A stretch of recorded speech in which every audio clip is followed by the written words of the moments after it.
Shalom, everyone. My name is daughter of Yisrayl Abigail, and I'd like to serve you forever as a priestess starting very soon. It's now time to start finding your seats for Sabbath services.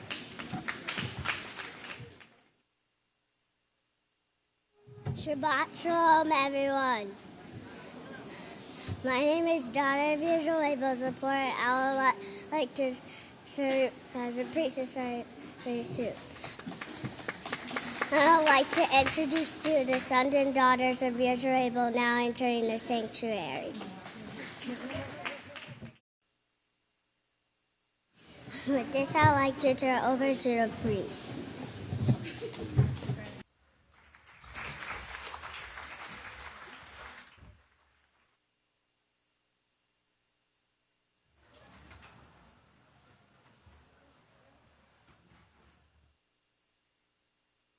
Yahweh, please be seated. Yahweh's peace be with you. How's everyone enjoying the feast so far? After you have eaten and are satisfied, give thanks to Yahweh. So today I would like to go ahead and speak about who stands at the left hand of Yahweh.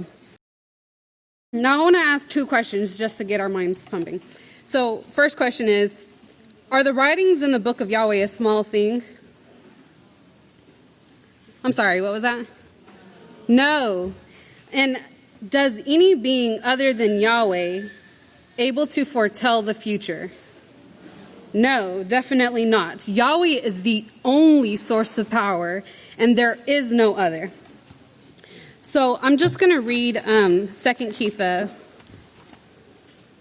1:20. Knowing this verse, that no prophecy of Scripture is of any private interpretation. For the prophecy did not come in former times by the will of man, but holy men of Yahweh spoke as they were moved by the Spirit Holy. And in Isaiah 28:10, it says, for it's line upon line, precept upon precept, here a little and there a little. So we always have to, as overseer has taught us, add up the word of Yahweh. So there's three scriptures that I want to focus on today. And it's Zechariah 4:3,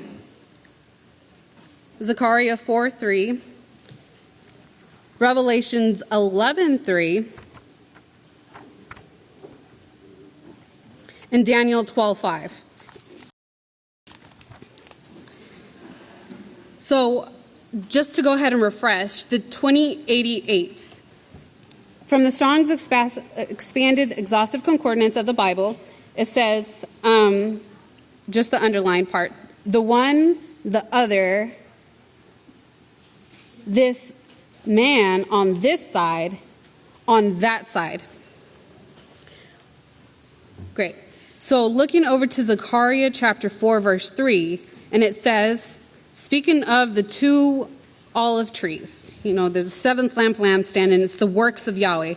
And there are two olive trees by it, one upon the right side of the bowl, and the other upon the left side of it. Now, if you turn over to Revelations 11:3, Yahweh says, and I will give to my two witnesses, because it is Yahweh who declares that these are his two witnesses. I will give to my two witnesses to perform their prophetic offices, and they will foretell events about the 3.5 years, those cast about with darkness.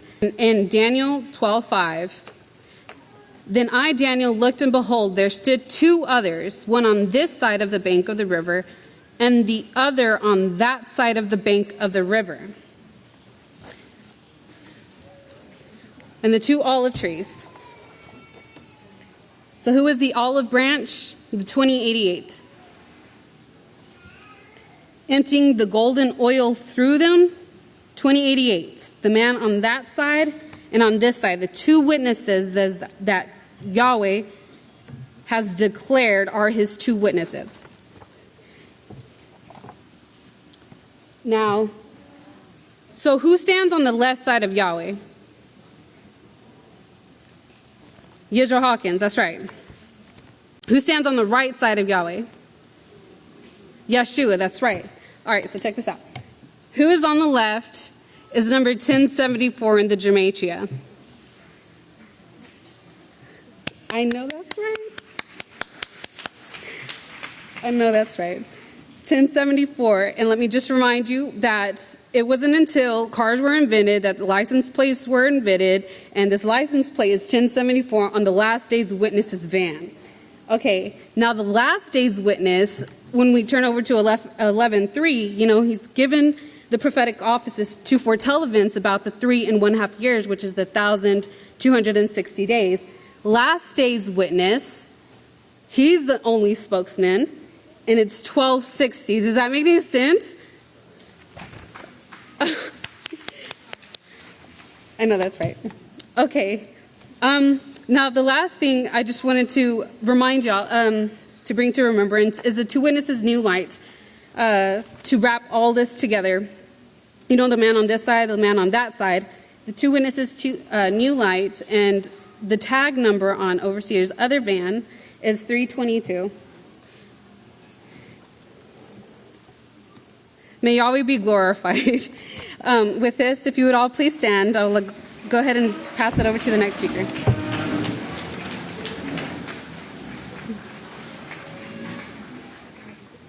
Shalom, great saints of Yahweh. Please be seated. I'm going to get right into this. We are living in very exciting times with prophecies unfolding all around us. Prophecies that Yisrayl Hawkins has been teaching and explaining and expounding upon long before many of us were ever even born. And you won't find anywhere else on the face of the earth that has written proof of prophecies explained accurately before they took place. Now, I want to just remind us here about some of the foundational teachings, and maybe if anyone here is new watching, that to let you know that Yisrayl Hawkins is one of the two witnesses spoken of in Isaiah 44 and many other scriptures that is fulfilling prophecy, and he is teaching and explaining prophecy that without a doubt will come to pass. And for those of us who believe and trust, without wavering, we obey, he will get us into that kingdom. And a lot of this, what I'm going to go over, has been covered in the last few weeks, so we're just going to rehearse some of it again. I have a little time, so what I'm going to do is just pick a few places out of the Mark of the Beast, Volume 1, that's highlighting different teachings relating to prophecy that has and is coming to pass. And to just really keep in mind that Yisrayl Hawkins started writing this book in the 1970s.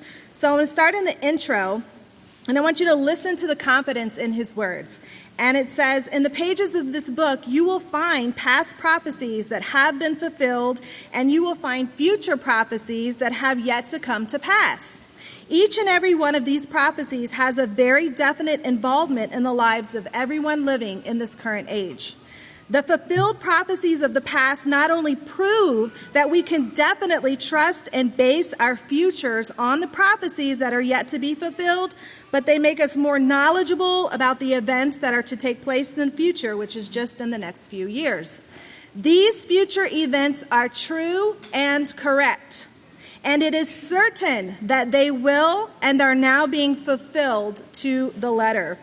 And even back then, when he was writing this, he was very confident in what he was saying, that what he was writing about was true and correct. He didn't doubt it, and neither should we.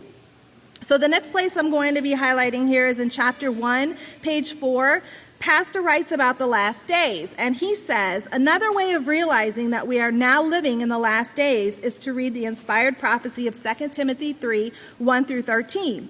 Here, Paul describes the attitudes of man in the last days. Can anyone deny that this is the whole multitude of the world at this time? And I really don't think anyone in their right mind can deny that we are in the last time. Wars and rumors of wars and famines and earthquakes, and we can go on and on. Truly, we are in the last days.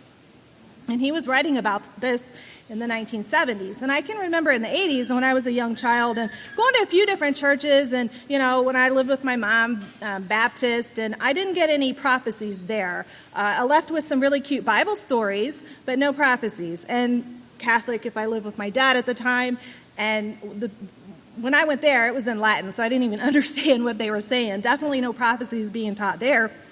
Now here in the House of Yahweh, our children do get Bible stories, but they get prophecy mixed in with the arts and the crafts and the very different creative things we heard about yesterday, so that we can teach them these Bible stories, but also the prophecy. So they walk away knowing the prophecies, but also these children are able to teach the prophecies. And they're fulfilling that, Scripture said that they would do, and you saw it here in the House of Yahweh first.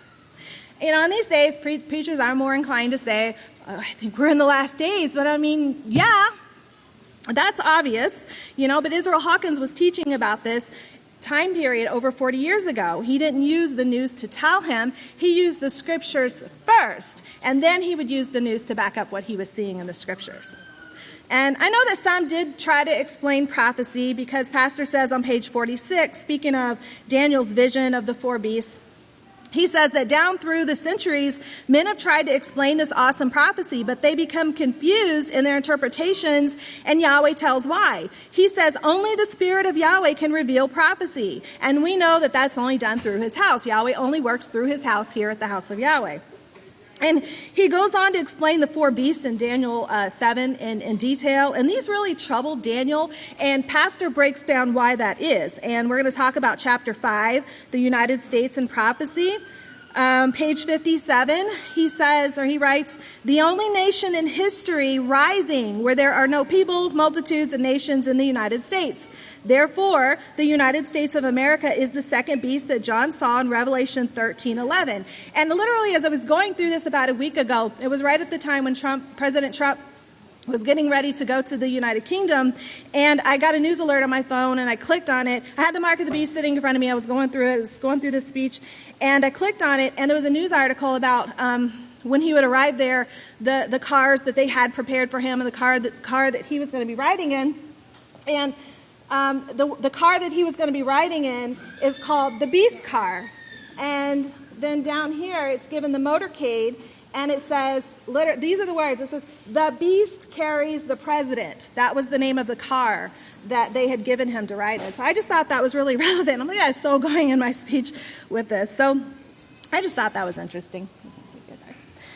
So he goes into explicit detail about the beast and the nation that developed the power to make fire come down from heaven, and we know that this is talking about nuclear bombs. Moving on to page 91, he writes that every government is trying to build or buy giant bombs that can destroy the human race, and the religious leaders are condoning this route to death. And this didn't slow down, or this didn't go away, a few years after this writing.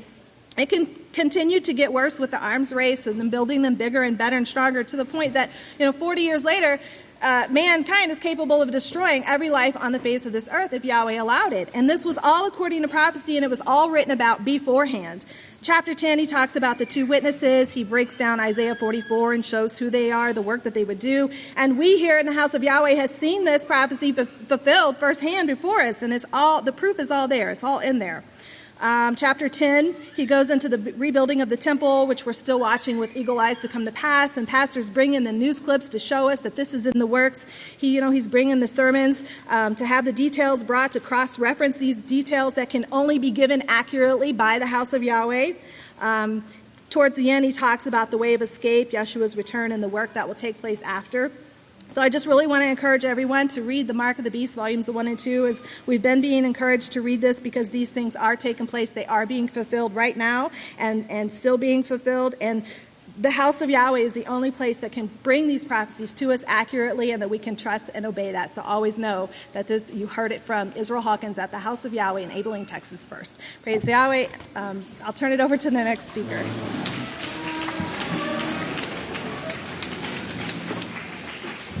Shalom, everyone. Please be seated. Now, before I get started, I was asked to tell you that you really, really, really need to pay attention, because there's going to be a connection made here, and we're going to be going a lot of different places. But if you miss a connection, you may think I don't know what I'm talking about. So really just try to pay attention and follow along. So the title of this speech is The Ed Connection Established. Okay, so before I get into that, went over the overseer's sermon about 3 times last night, and so many times he said in there the word establish.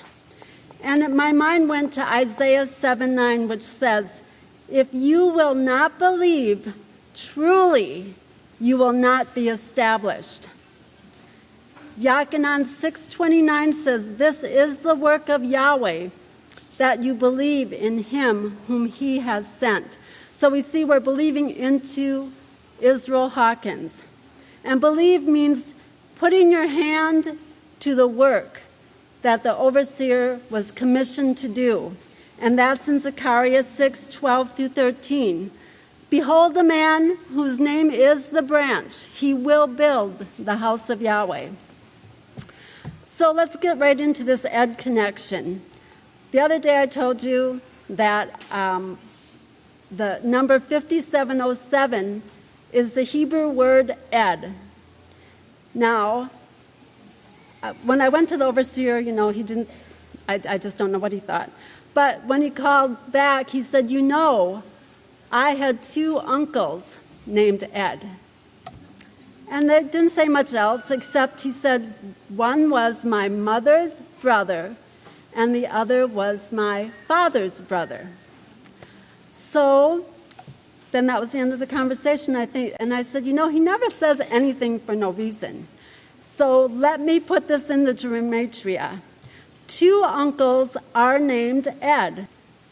So you see the numbers up there, 828. Remember that 828 is the birth date, the 8th month, the 28th day of the overseer, the anointed one in these last days. And also that number 527 means a soft, tender branch. And that comes from Matthew 1932. And then right after that is 1933 and 1934, and Matthew talking about the last generation. So I was thinking about Ed, the brother of the mother and the brother of the father, and I thought, one on this side and the other on that side. So you see that 2088 going on there? So then when I put in the next gematria that I showed you yesterday, where it talked about Ed with the 9, 54, 9, and equaling 72, and I said I'd show you how that connected to the 5828. Well, can I have the next slide, please? Then I put in, I'll show you what occurred here. Ed, 9, 54, 9. Now, if you look at that, you see those 2 9s are the same on both sides, right? 2 brothers of the same womb on each side. Yeah, you're fine. That's the one. So that first 9 in Hebrew means lost. Remember, Jacob in Isaiah 43, verse 28, he was given to the curse. He was lost. When you go to the Greek number 9, it means Abilene, which goes to the Hebrew 58, a grassy meadow. You see the 2 witnesses there? You see the one that was lost, Jacob, and the one that came to Abilene.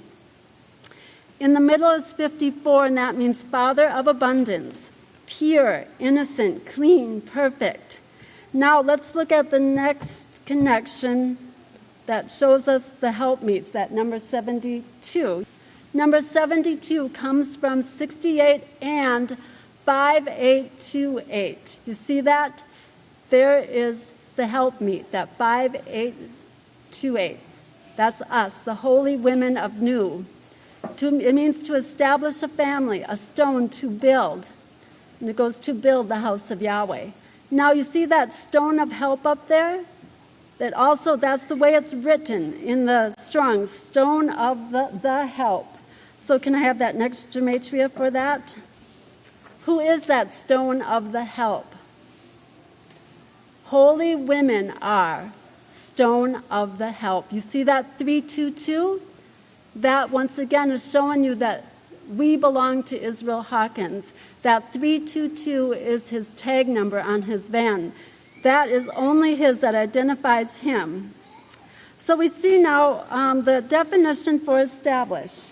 You put that one up there. Means to set up to lay the foundation. We learned yesterday that that foundation was Yeshua and his disciples, and that foundation speaks of the name of Yahweh and those who depart from evil. And that finishing was Israel and his donkeys. And we know the gates of hell will never prevail against the house of Yahweh in these last days, ever. Now, I ask the question, what did the two witnesses establish? Okay, so before something is established, you have to establish it. But once it's established, then you have that ED behind it, right? Ed. So you see, you can turn it over, that Ed established, the witness established the house of Yahweh. Yahweh is so amazing. I mean, even in a fun way, Yahweh will show you that Israel Hawkins belongs to him and that he is working through this man. So now the next one, shows, oh yeah, does anybody know where 1025 T&T Lane is? Yeah, Abilene, that was the establishment of the house of Yahweh. So let's put that next gematria up. I put in 1025 T and P Lane. Now this is where the press room is now, where a lot of work was done. You see how when you take that gematria and it adds up and it comes to 702 and you take that 0 out, and once again you see Ed, the witness. Israel Abel Hawkins established the house of Yahweh. There even Yahweh shows us the address of where it was established. I have more on this, but my time has run short. I do praise and bless, thank Yahweh for this opportunity to come before you. And before I go, you know what we're going to say? Okay, you can say it with me then. I'll do the count of 1, 2, 3. 1, 2, 3. Blessed is Israel Hawkins, who comes in the name of Yahweh. Praise Yahweh. Please be seated. Okay, so I'm going to be reading from the Unveiling Satan, Her True Identity Revealed book today. And this is a great book. If you do not have this book, I recommend everybody get this book right here. Okay? All right, so we're going to do a little reading. I'm on page 64 of this book. And the heading is Satan's Power Was Almost Unlimited. Now, our overseer was telling us what we will be receiving very soon, what was thrown away by Lilith or Lucifer, right? So we're going to learn a little bit about this today on page 64. And it says, when Yahweh created Lucifer, he created her for the special purpose of leadership, to be an instructor and ruler over, and we know ruler is a guide, a teacher, not rulers like the world, over millions of other Malachim. It has always been the duty of the Malachim throughout the history of the universe to deliver Yahweh's instructions, the laws of Yahweh, to one another and even to human beings within the authority given to them. Lucifer was fully trained. She was given special, almost unlimited powers in order to fulfill her job, to carry on or send the Yahweh's instructions to millions of Malachim whom she was placed over. Please keep in mind that before mankind or any Malachim were ever created, Yahweh's plan was to build or create a family. And guess what? It's sitting right here. Okay? That is a very special thing. Now, you can read about this a little in Psalm 8. I suggest you, if you want to have a little extra reading, read Psalm 8, because it talks about the babes and the sucklings. And remember, the kingdom is not given to the wise and prudent of this world. It's given to babes and sucklings. And Psalm 8 verifies that for us. And it says here, the righteous family that Yahweh is building will always assure peace and safety to the entire universe. So that's our job that we're training for right now. So there's a couple things we got to cover, though, because it says that leading ability and determination and power, we have to actually be proven for this. And it says the family of Yahweh will have the power to do so because they will have proven themselves worthy. I want you to write down Psalm 110, because it says that in the day that Yahweh goes forth in power, his people will have proven themselves worthy, and they will be arrayed in their holy garments, and they will govern the whole universe with him. And that's what we're training for. But we've got to do something. We've got to prove something to Yahweh. When we're proving ourselves worthy for this power, it says they will inherit the power because they will prove to Yahweh that they will forever resist sin. In 1 Jochanan 3, verse 9, I have to read this. I don't want to just quote it because it says, whoever is begotten of Yahweh does not commit sin, for his seed remains in him. Remember, we are the seed of Yahweh's witnesses, right? And it is possible for him not to sin because he has been begotten of Yahweh. So the very fact that we've been begotten, we don't have any excuses anymore to sin. It is possible for us not to sin. The scripture says that. It's very clear. And it also says the righteous family of Yahweh will have the ability to resist sin. That's what we're proving. When we're going through our tests and trials daily, how many of you have had a few just this weekend? Raise your hand. Don't be shy. Oh, everyone, that's so wonderful. Why is it wonderful that we're all tested and tried? Because we are proving ourselves to Yahweh. When we're set in a situation that brings that little feeling up within us, when we make the right choice, Deuteronomy, right, 30 verse 15 through 19, write that down for later. We're choosing that we're going to make the right choice throughout all eternity, and Yahweh knows that he can trust us, and he knows that we're going to be able to do the job that he's training us for. The training comes through proving, tests, and trials. I want you to say that with me. Proving, tests, and trials. Now I want you to say, I love being proven for the kingdom. Ready? 1, 2, 3. I love being proven for the kingdom. You all just admitted that you love your tests and trials. Right? Isn't that amazing? We have to, and we have to do it with joy, because remember, Yahweh says to rejoice. 3 times a year he says, come and rejoice before me. I know he didn't say in the pamphlet that you received that you were going to be tested and tried, but yes, he did. Right? We came here to be tested and tried, and we're going to rejoice while we're doing it because we are proving ourselves to Yahweh for the greatest position on earth.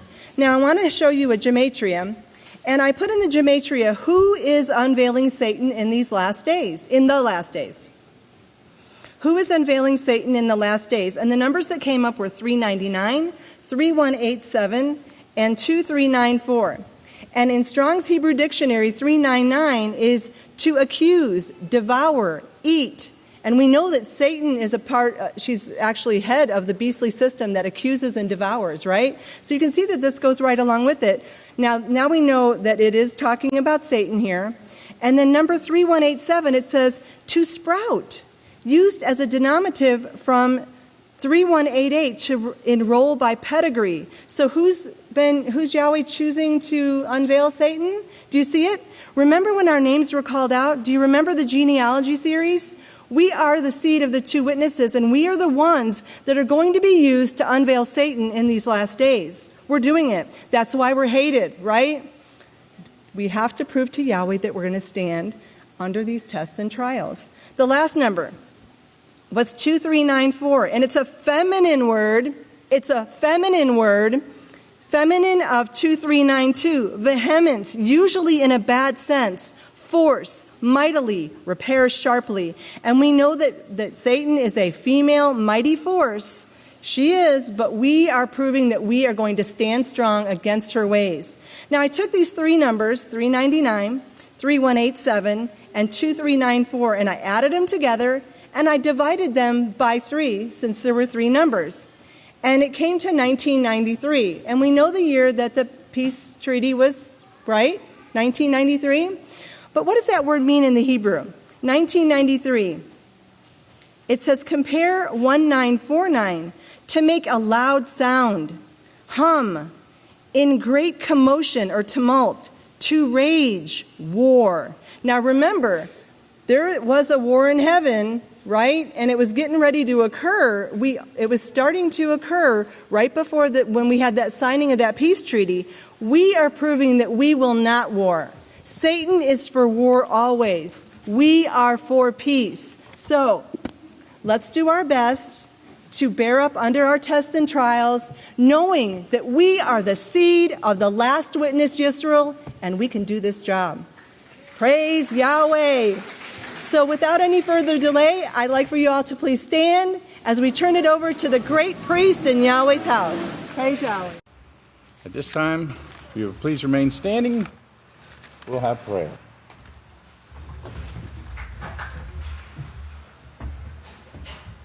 Holy Father Yahweh, this is Deacon Yeshua coming to the bycons, the Pastor Israel Hawkins, and coming to the bycons, the Pastor Israel Hawkins, in Yeshua's name we do pray.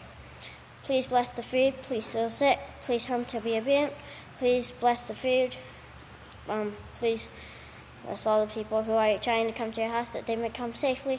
Please bless Pastor that he'll have full use of his subconscious mind, and please bless the lips of the speakers. Please help that we rejoice during your great feast of Pentecost and ask those things by icons, the Pastor Hawkins, in Yeshua's name to pray. Holy God, praise God. We will now turn over to Deacon Michael Ossoff. Shalom, great saints of Yahweh. Please be seated. The peace of Yahweh be with each and every one of us. If you'll turn over to the book of Yada, and I'll get you page numbers. 970, I believe. 970, the book of Yada. And we see in the news, we see the way of Cain growing faster and faster as we lead closer to the end. And we're going to show you some things in the codes that came up about the way of Cain. So if you look at the book of Yada, and verse 11, it says, woe to them. Now, note that word woe. Woe to them, for they have gone the way of Cain, have run greedily in the error of Balaam for reward, and have perished in the rebellion of Korah. Now let's turn over to Genesis. Genesis 3. Genesis 3. And that's found on page 2. Genesis 3. And we're going to look at verse 6. So when the woman saw that the tree was desirable for food, that it was pleasant to the eyes, and a tree desirable to make one wise, she took the fruit and ate. And she gave to her husband with her, and he ate. Now let's look down to verse 22. Verse 22. And of course they ate of the fruit, and their eyes were open to the knowledge of righteousness and evil, evil as the gods. And in verse 22 it says, and Yahweh said, behold, the man has become like one who has begun to know righteousness and evil, evil as the gods. For now he must not be allowed to put out his hand and also take of the tree of life, the great house of Yahweh, the ways of Yahweh, through the ones that were sent at that time, and eat and live forever. Now let's look over to Genesis 4, which is on the next page over. And the results of the way of Cain, it says in verse 14, surely you have driven me out this day from the face of the ground. I shall not be seen by your face. I shall be a fugitive and a vagabond on the earth. For there will be continual war, vengeance, and retaliation. Continual war, vengeance, and retaliation. So this code search kind of came up at the last minute. And it's a very basic one, but it's a very revealing one. So we're going to jump right into it. Okay, so we got that right there. Let's see if I can squeeze that all in. Okay. Great, I'll move it up just a touch. All right, now one thing I want to point out is the skip was 3429. And that comes from Strong's number 30. It references Strong's number 3429, and it means to commit adultery. To commit adultery. So what we have right here is the way of Cain. The way of Cain. All right, and of course, the first thing that came up was, and connected to it, was evil as gods. Evil as gods crossing the way, the word way of Cain. All right. Then over here, universal. We have the word universal. Right here we have 666, because we know it's a 666 system. Over here, the word war, which is what we're seeing, and it's going to grow to the greatest war ever, which is going to be nuclear war, which will destroy 4/5 of mankind. So we have war right there. All right? Right here we have MOTB, which we know is Mark of the Beast. Mark of the Beast. Okay. Right here we have 1 hour destruction. 1 hour destruction. And below 666 we have Nimrod. The word Nimrod, the name Nimrod, we know it's a Nimrod system. Then over here, this came up over here, 3 words, 10 Kings Vatican. And those were all connected together, 10 kings, with the word Vatican crossing it. The Coptic Catholic religion. And of course, they're bringing forth right here a forced peace. Peace through force will never work. Enforcing your ways on people will never work. Leading, guiding, caring for, teaching the ways of Yahweh is the only way that will work. Period. End of discussion. Then up here, right here, this came up and I was talking to Pastor Yisrayl about it and we discussed it a little bit. Vaccination. And we know vaccination is sorcery, and we know Pastor Yisrayl has brought it out that it's drugs that help a little and hurt a lot. And we see that in the news with the pharmaceuticals, the amount of people that are dying from these things that don't really help at all. Okay? It's sorcery. It brings forth the way of death, the way of Cain. Yahweh's way works. So we have vaccination right there. Okay? Then remember, woe unto them. This word right here is woe. Woe unto them. And the last thing that came up, which I thought was incredible, was not forever. Not forever. And if it's not forever, what? We don't want it. That's right. So the way of Cain, evil as the gods, a universal Coptic Catholic system of 666 war, and the mark of the beast, which will bring a 1 hour destruction from a Nimrod system. The Vatican, along with the 10 kings, they're forcing peace, and through their vaccinations that hurt and don't help, is bringing woe upon the earth. And we know it's not forever, and Yahweh's way is, and that's the way we want. So quickly, I have a little side note here. The House of Yahweh has a web page called Reverb Nation, and there you can go to listen to quite a bit of the House of Yahweh music and videos that are up there. And I just wanted to let you know, now that covers all kinds, spiritual, jazz, all these different types of music. Now on the spiritual list, the House of Yahweh globally, there's about 1,000 artists, is 22 and climbing. Next Generation is 24. Nationally, we're 21. Next Generation is 23 on a number of just right around 400 artists and climbing.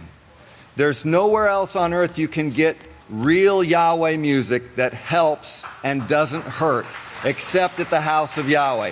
So it's ReverbNation.com, and you can either go to the official House of Yahweh page or the Next Generation page. So with that, have a great day. Everybody please stand. I have the honor and privilege to turn it over to a great priest in the House of Yahweh, the great Kohan Shaul Hawkins.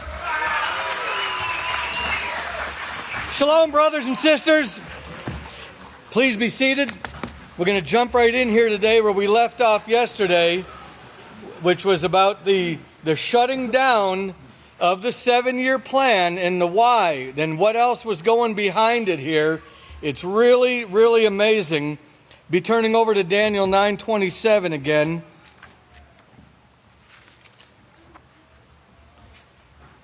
Now remember in Daniel 9:27, here we see, and he will confirm a covenant with Rabin for 1 week.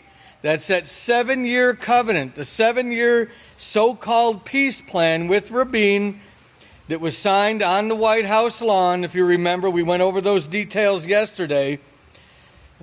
And in the midst of the week, he will, that's 3.5 years into it, he will cause the sacrifice and the oblation to cease.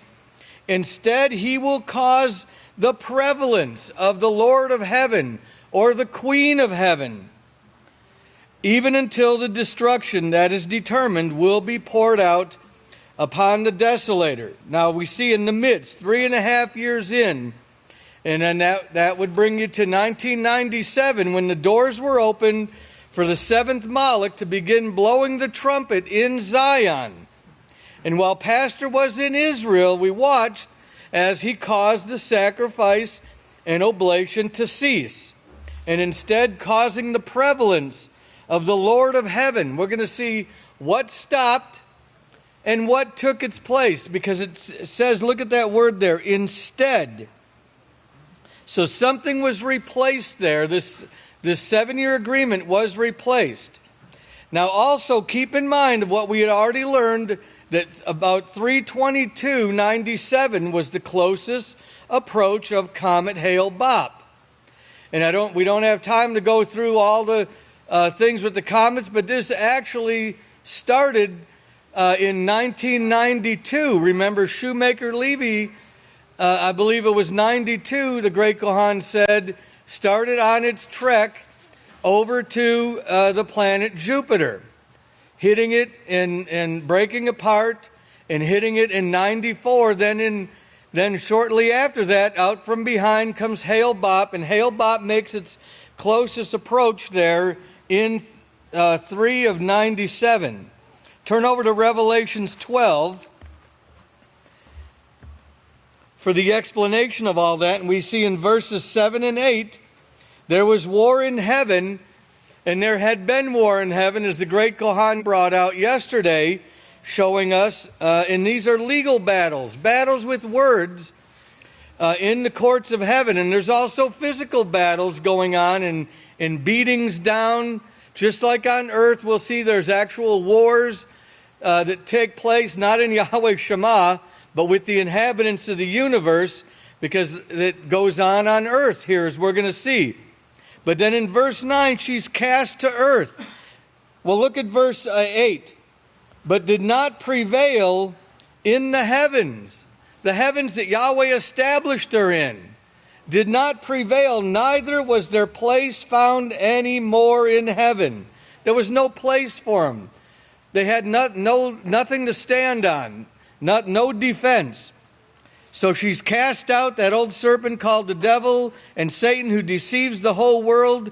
She was cast out into the earth. And we're going to see exactly where and how. And her angels, some of them were cast out with her. Now, go back to Daniel 9:27. Here, and we see that word prevalence. It means be widespread in a particular area at a particular time. It also means to prove more powerful than opposing forces. So instead of this sacrifice and oblation, there's another power that proved more, another being or power that was more powerful than the opposing forces, that was on its surface, even though it had no depth behind it to accomplish it. On its surface, the 7-year plan was supposed to bring peace. All right, we know from looking at the end of 27 what actually occurs, the destruction, the prophesied destruction. But this is the prevalence. And remember, in Genesis 3:4, it started, this war. Started with a lie about Yahweh. Oh, Yahweh told you not to sin, you won't die. And then yesterday showing us here what occurs and the powers that were taken away, somewhat from Satan, began to be diminished here. And then we see in Genesis 4. Look at Genesis 4 real quick. Genesis 4 and 12, ever searching for peace on the earth. This is part of this prevalence of the Queen of Heaven. They're ever searching for peace. They make peace agreements, peace treaties. You know, you could fill the earth with the volumes of peace treaties that they've tried to put into effect over the years, starting back here with Cain. And in verse 14, he says, there shall be continual war, vengeance, and retaliation. And that sums up the entire history of mankind. But mankind wasn't the first. If you turn back to Genesis 1:2, and we see the darkness on the face of the earth, the face of the deep, which is misery, death, destruction, ignorance, wickedness, and sorrow. And that's all you see. But this is what was replaced here with instead of a so-called peace treaty or peace agreement. I guess we could keep our place there in Daniel 9. But this is what became prevalent. It wasn't something brand new, but there was a brand new element to it. Also remember that this was the work of the two witnesses. Hold your place there and go to Revelation 11:3. And I will give to my two witnesses, give power, that is, authority. They're the only ones with the authority. The only ones, and now there's only one man on the face of the earth with the authority of Yahweh to perform their prophetic offices. And they alone will foretell events about the 1,260 days, the last 3.5 years, those cast about with what? Darkness. Tie that right back with Genesis 1:2. Because it comes back. It's coming back the way that was, where the earth had to be, not had to be, but the microbes couldn't take it anymore.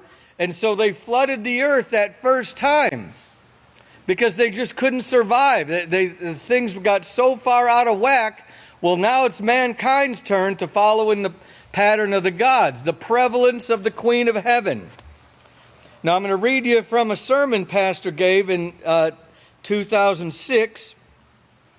And he's talking about Revelation 13:10, or 3:10 rather. Turn there real quick. Revelation 3:10. And he says, because you have kept the word of my patience, I will keep you from the hour. The hour, he says, that hour. What hour is he talking about? Okay, if you'll go over to Revelation 18, we plainly see the hour he's talking about here. Now, this is a trial that is going to come upon all the world. Yahweh has decreed that he is going to allow man to play his hand out. He's going to let Satan play her hand out. Satan says, I can bring peace my way if you'll just let me. Well, he's letting her. All right, and we see in Daniel 9:27, Satan is set up. In fact, Netanyahu, the one who shut down the peace plan, let her get set up. Netanyahu, did you remember that? That Netanyahu set Satan up? And Yahweh shows exactly how he did it, and when he did it. She got set up, and she's running the show. Malachi Martin told you this, and I read you his book long before it took place, and what she was going to do. We'll see more of it as we go. He knew about this plan of Mary to make war against anyone who would not accept her. And he says they're going to lose. Of course, he didn't know the rest of the prophecies. Malachi Martin didn't. Neither did Netanyahu. In fact, he didn't even realize what he was doing. Now, back in Revelation 11 again, sorry to keep you jumping around here, but we should have these memorized. Back in Revelation 11, verse 2, and we talked about this temple these past few weeks. But the court which is outside the temple, leave it out, measure it not, for it is given to the nations. Given to the nations. Who has charge of that area right now? Who is making the decisions in Israel right now? In fact, when Rabin was taken out of office and Netanyahu went in, he went in with the support or with the authority of the men who are running the show to do a certain thing, and he did it. And he didn't know it, but he established Satan there in full force. Now, and he did this after Rabin. Remember, after the agreement, the 7-year covenant was signed with Rabin. He says, because remember Rabin at that time, if you remember him in talking with his daughter Dahlia, we visited her, Dahlia Rabin. She was a member of Knesset. Pastor got to visit with her. We visited her in her office in the Knesset, and sitting in her office, she said her father was a peaceful man. See, they were trying to bring peace, this Oslo Accord. He didn't want war. He would do anything to try to settle this matter, including giving these people back the land that they were wanting. Now, this was in his mind and in his power, so he had to be taken out for Satan's plans to be accomplished, so he was taken out. And then Shimon Peres, we visited with him as well, ruled in his place for a little while, you remember. Then while we were in Israel, we were actually in Israel, Netanyahu shut down the peace plan. And we asked why? We couldn't understand this. At the time, we couldn't. I had to come back and get my head into the prophecies again before I could ever understand what was taking place. There was no trouble there. At that time, now from 87 to 93, in Israel, between Israel and the Palestinians, they had what they called the Intifada, the first Intifada. That means uprising. But after the peace accords was signed in 93, Arafat stopped the uprising. Arafat stopped the Intifada in 93, and they had peace. Pastor says here, there was no trouble there. I mean, everything seemed to be peaceful and rolling along fine at the time, and then he shut down the peace plan. Then he instituted what we're seeing today. It's never changed. After that, the bulldozers came in, and they went to saying, oh no, we're not going to give you suckers anything. We're going to beat you down, and that's exactly what they have done. Continual war since that time. Now, in the Oslo Accords, Israel committed to the phased withdrawal of its forces from parts of the Gaza Strip and West Bank and affirmed the Palestinian right to self-government within those areas through the creation of the Palestinian Authority. Israel agreed to this. But Netanyahu said, oh no, this is too many concessions, too many sacrifices.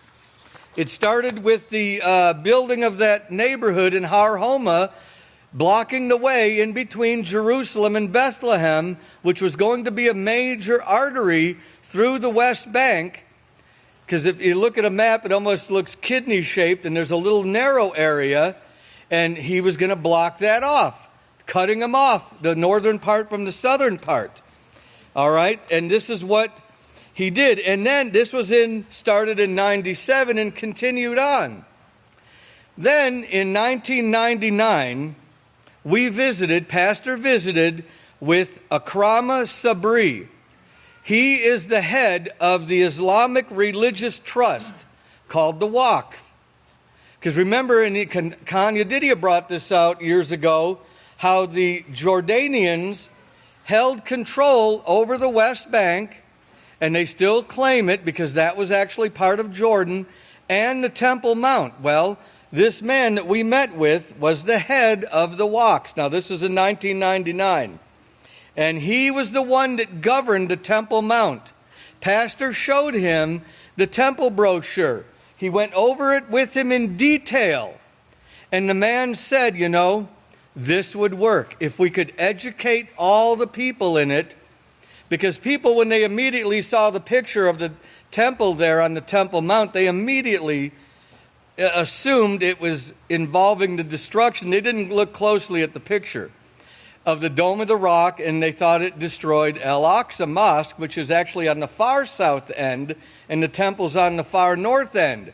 But without education, when you introduce people to something that would truly bring peace, they kind of get it mixed up because of the fear and the so many years of threats. And like Netanyahu said, we're going to beat you down. And that's exactly what took place. Well, a year later, after we met that man, Ariel Sharon, who also had the temple brochure and was instructed of our plans, he went up there on the Temple Mount. But he didn't go up there with the full peaceful solution in his heart and mind. Okay? And here's from Wikipedia here. Because after that, after the shutdown of Oslo, and then after this event in the year 2000, they started Intifada number 2.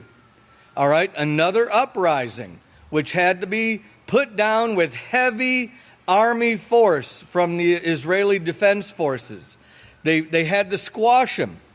But now listen to what Sharon's visit, and you can see without the full teaching of the peaceful solution, and somebody jumps the gun, what takes place. The stated purpose for Sharon's visit of the Temple Mount was to assert the right of all Israelis to visit the Temple Mount. No argument there. The peaceful solution would assure it for all Israelis and all Palestinians, Arabs, Christians, anyone. However, according to Likud spokesman Ophir Akunis, the actual purpose was to show that under a Likud government, the Temple Mount would remain under Israel's sovereignty.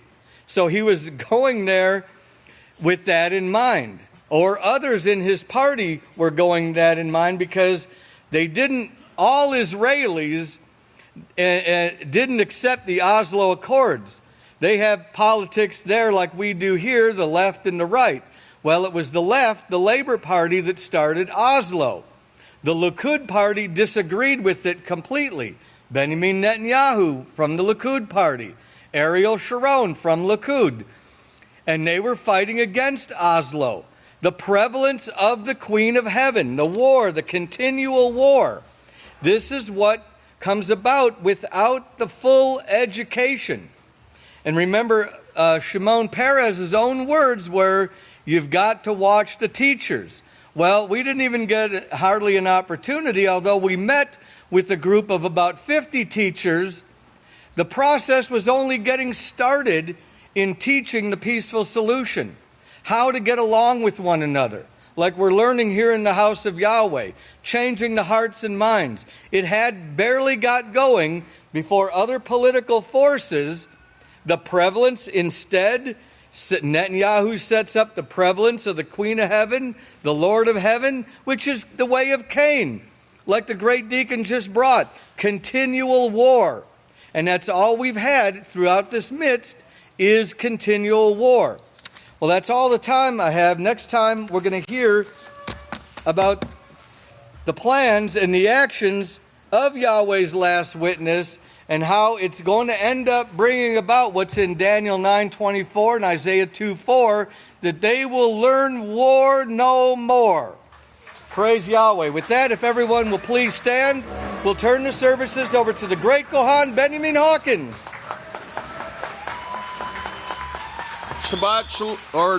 Shalom, everyone.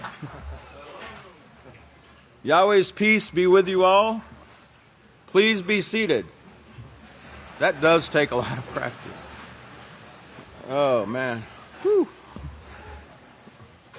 Okay, so let's start out on this thought. Let's put this thought in our mind. How many of you don't have to raise your hand, know that without Israel Hawkins in this last day's House of Yahweh, there is no salvation? There's none. We have no hope at all. There is no salvation outside of here. And let's go ahead and pick up on the title slide here. It's salvation is come, cast out in the midst. And of course, this is a really deep subject. It's not something you can cover in 10 slides or 20 slides or even 50 or 100 slides. It's a very deep subject, you know, this war in heaven, this court case in heaven that the great Kohan Yehuda even talked about yesterday, of this war of words. We want to talk, we're going to back up a little bit here, and we're going to go back to that era that the great Kohan Shaul just talked about the time that the priests went to Jerusalem in the midst of the tribulation. And before it got ready to start, as a matter of fact, while we were transitioning from that first 3.5 years. Can I have my first slide? Now, Revelation 1, okay? Revelation 11:1, actually. Let's all turn there and read it real quick. And the subtitle says, The Last Days, the Two Witnesses. Keep this in your mind. It says, And there was given me a reed like a measuring rod, and the Moloch stood, saying, Rise and measure the temple of Yahweh and the altar and its confines, where they worship within. Okay, and that's what the content of Revelation 11:1 says. Let's look at the gematria of Revelation 11:1. The first number, 218, means light. Okay, light. Now, when you hear the word light, what do you think of? That's right, the laws of Yahweh, okay? And someone that carries that light is shown in the second number, 1308. 1308 means from 1309 to bear tidings, bearer of great news or righteous news, messenger of the message, you know, the righteous message. Proclaim glad tidings, carry the news. And that's what these priests and pastor were doing at that time, bringing this message to Israel at that time. And the third number means anoint or anointed. You know, did you know that without being anointed, without being assigned to do a job, you have no right to do it? Okay, without permission from Yahweh, we have no right to do anything. Okay? And that's what we're all learning in the House of Yahweh. You know, stop, think, ask first. Okay? And his permission is given in the scriptures, pastor, to bring this message. In Isaiah 49:6, he said, It is not enough that you should be my servant to raise up the tribes of Jacob, speaking about Israel in verse 1 there. He says, And to restore the protected of Israel, I will also give you for a light to the Gentiles, so you may be my salvation to the ends of the earth.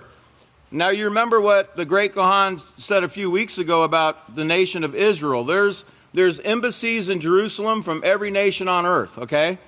So all nations are represented in that area right there. Can I have my next slide? Now, Revelation 10:11, we've gone over this before, but let's go over it again. In Revelation 10:11, it says, And he said to me, You, and that word you, Pastor brought out in a sermon dated 10/11/03 of all dates, right? He said, You is added. Take that out. How many of you did that?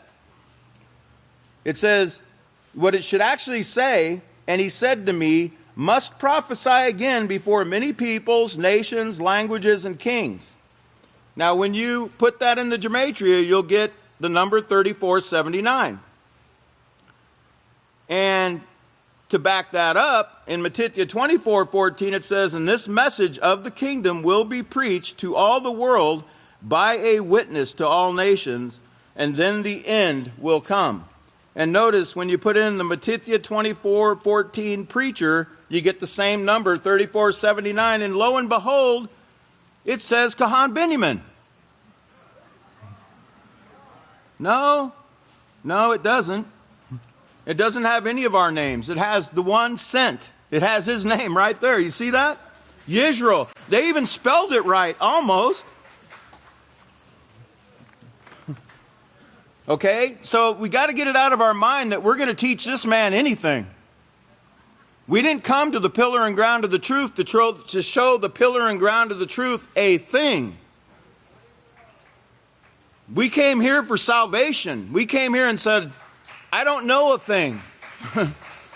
Okay, now teach me and take nothing and make something out of it. Okay, let me have my next slide. We have it? Okay. Now, this is the same scripture we just looked at in Revelation 11:1. It says, "And there was given me a reed like a measuring rod, and the Moloch stood, saying, Rise and measure the temple of Yahweh and the altar and its confines." Now, let's look at this number 7025 first. It means a wall,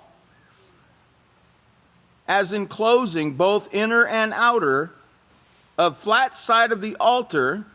Remember, it talks about rise and measure the temple and the altar and its confines. And it means from 6979 to build a wall, to wall up. It also means cast out. Now, you remember what was taking place at that time. Okay, you had two events taking place at that time in Israel. You had the great priests and pastors showing the model of the temple, how this should be laid out. And you had a casting out that was getting ready to take place at that time. Amazing, right? Why would that word cast out be right there in that definition? Doesn't make much sense, does it? But it's there. I didn't put it there. And it's from 2789 also, and it means potsherd stone from 2777, the name of a gate at Jerusalem, the East Gate. Now, why would that be important? Let's look at the next picture. Because when you look at the superimposition of the temple model on the platform there, you'll see the East Gate down there on the bottom, okay, where you see the East Gate. It had to line up with the entrance of the House of Yahweh, the court there, and the Holy of Holies and such. You all see that? You see how it's laid out with the great Kohan that went with pastor to Israel, the great Kohan David Heimerman, and the pastor sitting there, and they're standing there actually, and you can see the temple model, and you can see how that entrance right there had to line up with this East Gate. Amazing that number would be in there, right? Because that was very important in the building of this third temple. That was not shown before. Okay, let's look at the next slide.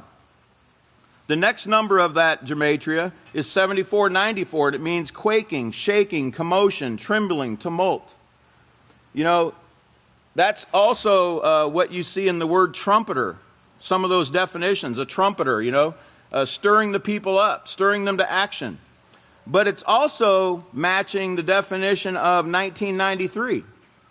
Okay, and we'll get to that in a minute. But that's when that peace plan began. Remember the 7-year agreement that Daniel 9:27 spoke about began in 1993. And notice similar words there. You see great commotion, tumult, tumultuous. Okay? As you remember, the House of Yahweh temple patent, the U.S. patent, was filed on 11/22/1993. 11/22/1993. And we went over a few weeks ago about that number 1122, about a time to build, and how that came out to 1122. But notice it says, Overseer Yisrayl Hawkins, House of Yahweh, patented Yeketzki's prophesied temple, 1993. And you got the number 1122, the very date that it took place.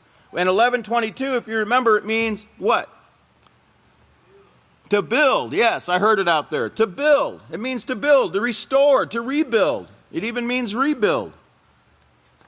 Amazing. How would Yahweh know that? Okay, so let's get up to the final number in this gematria here. The next slide.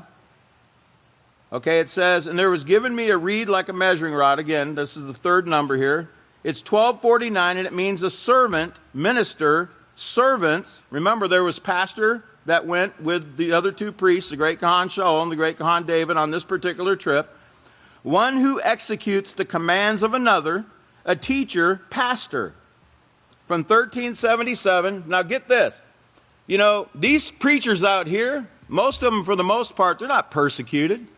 I noticed the richest pastor here in America that lives right over here in Dallas, I won't mention his name, $780 million. I'm like, really? Wow, that's not much hated. Sounds like people are lavishing these people with a bunch of money and jets and everything else. There's only one man that's given to reproach. Okay? Look here. It says in 1377 means to persecute, to be maltreated, given to suffer persecution. So it locks it down to a certain person, not just any preacher, but one preacher. Remember Isaiah 43:28 says, therefore, I will dissolve the Levitical priesthood and will give Jacob to the curse and Yisrayl, you see that? Yisrayl, 34:79, to reproaches. It doesn't say Jack. It doesn't say, you name him. Put any preacher's name in there, okay? It says Yisrayl. We've really got to get this in our mind. That man means salvation to every one of us. Remember, given to reproaches, Al Capone, the most hated. Hated above all. But why? Hated above all, Yeshua said in Yachanan Mark 13:13, hated above all for my name's sake. In other words, because you have my authority, you're going to be hated above all. That's why the other ones aren't hated above all. Okay? Yisrael is hated above all. Now let's look at the next slide. Revelation 11:1 fulfillment. You see that? Look at the number. You familiar with that number? 2088, the one, the other, the two witnesses. Remember, there was given me a reed like a measuring rod, and the Moloch stood saying, rise and measure the temple of Yahweh and the altar and its confines where they worship within. Look off the side note O in your book of Yahweh, and it says, the two witnesses are to perform this. The two witnesses, what an amazing coincidence, 2088. Now, you know, I'm really kind of chuckling about this one, okay? Because Pastor got up here a few months ago, and he gave us a whole sermon about that number 2088. Y'all remember that? Everybody remember that? Now, remember, there's nothing done outside the plan, right? Nothing? We agree with that? Remember, it said, let them foretell them. Everything that you're learning right now is nothing new. It's all been said from the beginning in the literature of the House of Yahweh. Okay? And if you don't ground yourself in that literature, when these demons, the rest of these demons come down, and they're coming, you're going to be yanked out. You're going to go follow them. You've got to be firmly grounded in the truth of Yahweh, in the doctrines of the House of Yahweh, or you will follow them. This is no joke. It's going to be the greatest deception ever. Yeshua was not lying. Now, look at this next slide. I want to show you this. This is from the study guide. The two witnesses. You see that? Page 411. 411. You see that? Look at what it says. It's talking about what is a witness, right? And then in B it says, Isaiah 44:5. One shall say, I am Yahweh's, and another shall call himself by the name of Jacob. And another shall subscribe with his hand unto Yahweh and surname himself by the name of Israel. And then he shows another Hebrew Zeh. This or that, the one, the other. The first Zeh refers to this one, and the second Zeh in Isaiah 44 means the other. Yahweh names his two witnesses, Yisrael and Jacob. You see that? It's from the study guide. He wasn't telling us anything new, right? But now look at that page number again. Put it up again. See that 411? Now what could that mean? What does that have to do with? Next slide, please. You remember last time I only put in the gematria for unveiling Satan, who true identity revealed, chapter 1, and I put in war in heaven. You remember that? And it came up 666.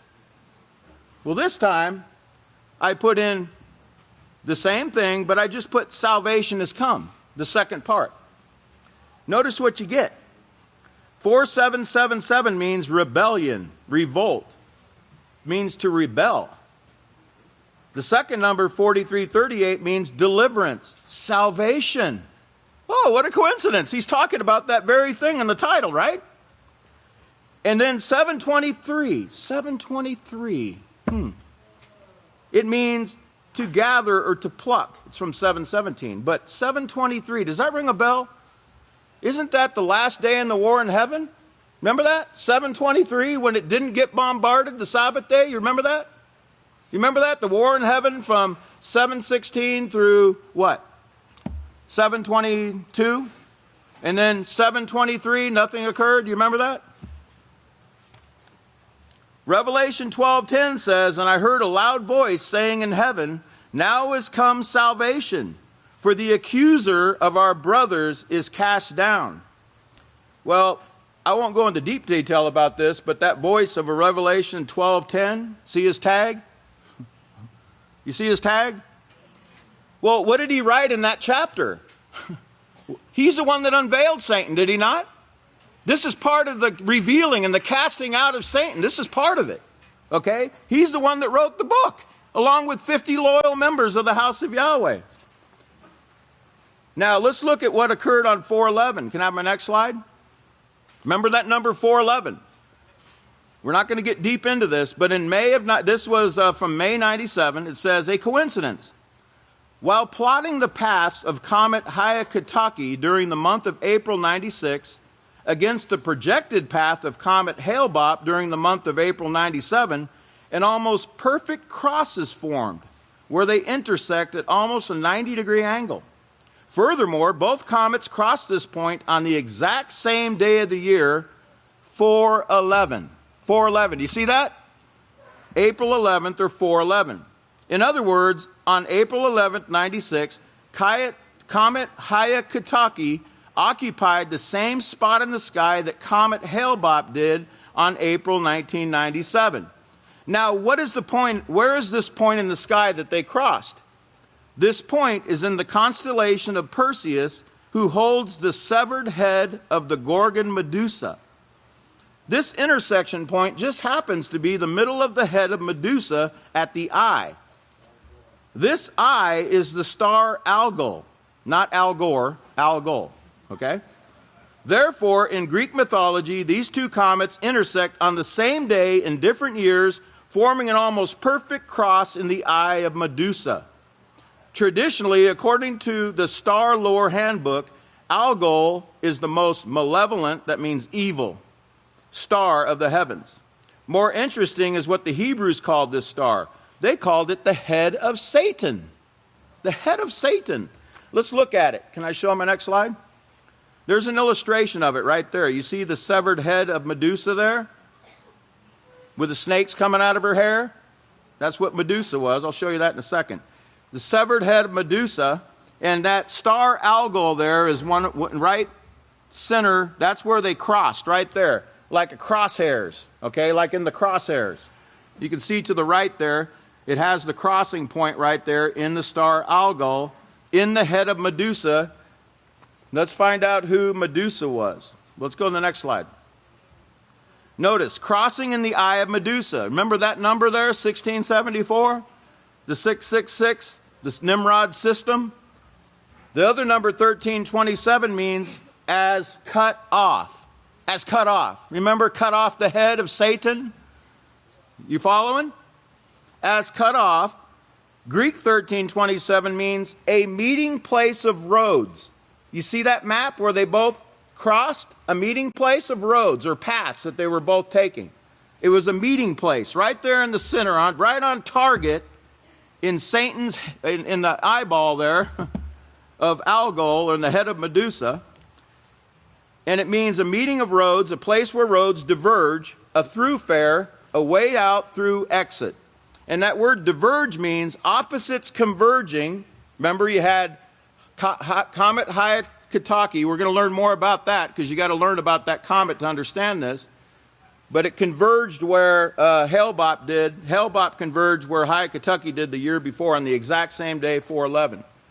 But my last slide, let's just show this last one so you can know who Medusa is, okay? Medusa in Greek mythology means guardian protectress. You see that? I didn't write that. That's from Wikipedia. Mythology Wiki. Means guardian protectress. Didn't we hear about her yesterday?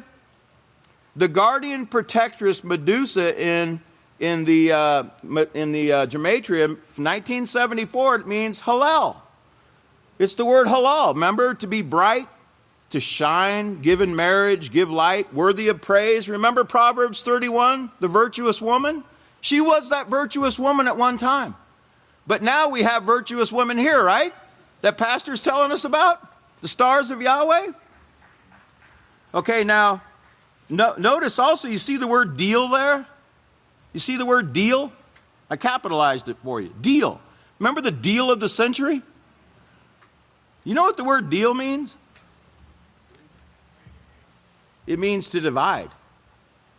It means to divide.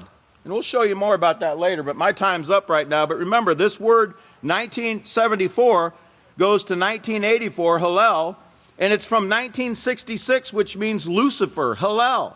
That's the very word used in Isaiah 14:12. That's where we're going to stop right now, and we'll pick up on this at this time. If everybody would please stand, it's been my honor and great privilege to speak with you. Remember, no salvation outside of Yisrayl Hawkins in this house right here. None. Don't go out. Don't ever leave it. At this time, I'd like to turn it over to the great Kohan Yehuda Hawkins.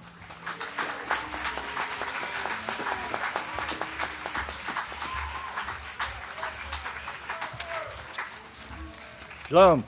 Please be seated. I was asked to bring this real quick, so I shall. If you have a Bible, turn to Revelation 10, verse 6. If you have a book of Yahweh, Revelation 10, verse 6 is on page 976. Page 976 in the book of Yahweh,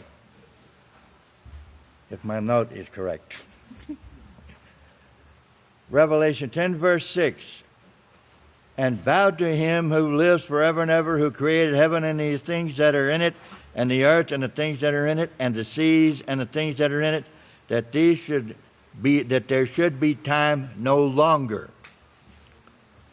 The word time that is written in Revelation 10, verse 6 is translated from the Hebrew word zaman. This word is listed on page 404 of volume 1 of the Hebrew Aramaic English Dictionary by Marcus Jastrow, which shows this word means appointed time. The words no longer that are written in Revelation 10, verse 6 are translated from the Hebrew word awad. The Hebrew Aramaic English Dictionary by Marcus Jastrow, volume 2, pages 1042 and 1043, and the Student's Hebrew and Chaldee Dictionary to the Old Testament by Alexander Harkavy, page 358, shows this word means continuation, witness, testimony, years and a half, referring to Daniel 12, verse 7, and a Hebrew and Chaldee lexicon to the Old Testament by Julius First, page 1020, also shows this word means uninterruptedly. When you're interrupted, something is delayed, as you know. But First said this word means it's something that won't be interrupted or delayed. So it goes, this is what the scripture says. And bowed by him who lived forever and ever, who created heaven and the things that are in it, and the earth and the things that are in it, and the sea and the things in it that are in it, that his witness will testify that the 3.5 years, the time he has appointed as spoken of by Daniel, will continue without delay. Pastor will talk to you further about this. So at this time, may Yahweh bless your understanding. At this point, I turn the services over to the great Kohan Elia Hawkins. Oh, he's got for him right there. Please be seated. Peace of Yahweh be with each and every one of you. Now, going into, you've heard Pastor speak much about microbes and the things going on in the microbes in the world today, and these super bugs and the drugs and all of these things taking place. And there are people that are seeing that these microbes are becoming sick or they're trying to manipulate, but they all recognize that there's a lot of power in these things that we can't see. And the first article talks about these antimicrobial products, and they kind of compare it to these drugs that are being used against microbes is like having war with them. And you could see, remember, mankind, our job is to qualify to raise the dead, and that will be using microbes. Well, that means Satan hates those microbes because she knows that that's furthering Yahweh's plan. So these drugs being used to manipulate, to try to destroy. When you put something that's antimicrobial into an area, imagine it like dropping a bomb in the midst of people. You don't just take out what you call the bad people, you take it all out. And a lot of these things are beneficial, and the way Yahweh says does it, or to do it, would allow the beneficial things to grow and the negative things to be eliminated, and that's through cleansing. But watch very carefully, because it goes from there into this. If you remember, we brought out about this pork fever that's in China, and China consumes more pork than any other country in the world. And back in 2012, if you remember, China bought the largest pork industry here in the United States, which was Smithfield Farms, or Smithfield Pork Industry, because of their pork consumption. Now, they have right now killed up to 1 million culls, what they say, 1 million pigs, but they're saying that number is actually not really true. It's more like 128 million. And they're doing this because of this swine flu, or not swine flu, swine fever. It's worse than the swine flu, and they're referring to it as the largest outbreak of animal disease in the history of the planet. They say China has stored up, imagine this, for a country the size of China, they have 1 year's worth of pork in storage. Now, they're saying that they're culling these animals, they're killing these animals because they're diseased, but you can still eat it. Now, Yahweh says you're not supposed to touch it, but they say you can still eat it. But I want you to notice, after the food expert says you can still eat it, watch what he immediately says after that. He basically compares eating pig as to going out here, opening up a sewage tank, and getting a spoon. And that's the way Yahweh pretty much describes it. It's filthy. It's disgusting. It's not meant to go in your body. But watch how with one side of his mouth he says it's okay. The other side of his mouth he compares it to one of the most disgusting things a human can do. And then it goes into microbes and showing how these microbes are being used in the Antarctic to clean up oil spills. And watch what the lady says. She says that these microbes could clean up more than any man or machine could ever do. And watch where they find these things everywhere. Even in the deepest part of the oceans, they're finding these microbes. And the important thing to notice is they can do many, many things that mankind can't do. So obviously, if mankind is blessed with control where they can command these things, you can clean up a lot. But without that, when you fight against the microbes, you become a god. You become someone who works against what Yahweh created to keep things clean. And then, of course, the leader of these gods, here in the Vatican, Pope Francis, is recognizing now that the Vatican's being sued greatly, and there's a lot of groups coming along to sue the Vatican. And in this suit, they're mentioning the Vatican, and they're trying to sue the Vatican directly. It won't go anywhere. But there's people coming out speaking against the church and what's being done against the church. And what brought up these massive lawsuits lately is the new law. Remember, Pope Francis said they were going to create a new abuse law so we could put an end to child abuse, is what they say at the Vatican. And the way they're going to do that, when you're abused, don't go tell the police, just come tell us at the Vatican, and we will take care of it. Well, of course, it's a way they're trying to nullify pain for what they're doing to these people. And then the Strait of Hormuz. It's very important, so we have something that explains the Strait of Hormuz and just how important as it is to Revelation 6:6. Remember, hurt not the oil and the wine, and that's why it's so important to the United States economy and other economies and the petrodollar. They say 19 million barrels a day passes through the Strait of Hormuz. 19 million barrels a day. So it's very important because remember, Iran said if the United States does something, they'll shut that strait down. Well, if you look at the U.S. Abraham over there right now, it's really there to make sure the oil keeps passing through and no one does shut it down. And then, of course, we look at Syria with the war still going on in Syria. Nothing has stopped in that area. And then you have Turkey's relation growing worse with the United States. The United States looking at sanctioning Turkey even further. But in this, you have to look at Turkey as something that Russia and the United States are competing for, because they say they're reporting that Turkey is very important for the United States if they go to war with Iran, that they really need that. And then, of course, you have a boss. Now, remember, a boss is under this pressure, and imagine the stress this man is under. If you remember, just last year, he was very sick. And now he's under a lot of stress, a lot of pressure with this deal of the century. And remember, he told the Saudi Arabian king, I'm not interested in your billions of dollars that you're offering for me to take part of this peace treaty, to just find himself in Mecca in a meeting now. because this pressure that's being put on him. Now, he openly says he doesn't like what's taking place, but just because he doesn't like it doesn't mean it won't take place. There's a lot of pressure, and then, of course, it finishes off with explaining, for those of you that may not have heard about this meeting in Bahrain, which is about the peace plan, which is an economical meeting, or as Palestine says, it's to describe the bribe that's coming forth so they can push this agreement through. But remember, all of these things tying into the beginning of the last 3.5 years. At this time, if we could please go ahead and play the news. Pay close attention. What you're about to see is Bible prophecy being fulfilled.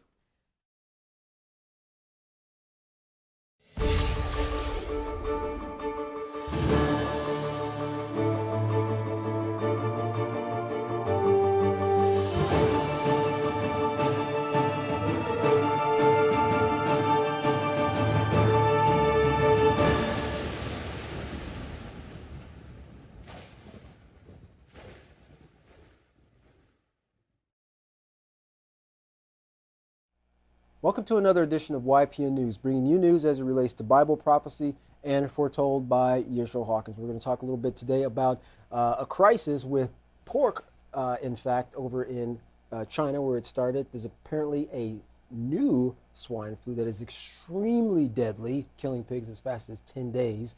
And the concern is this contagious to humans? We have some issues taking place in the Arctic Circle.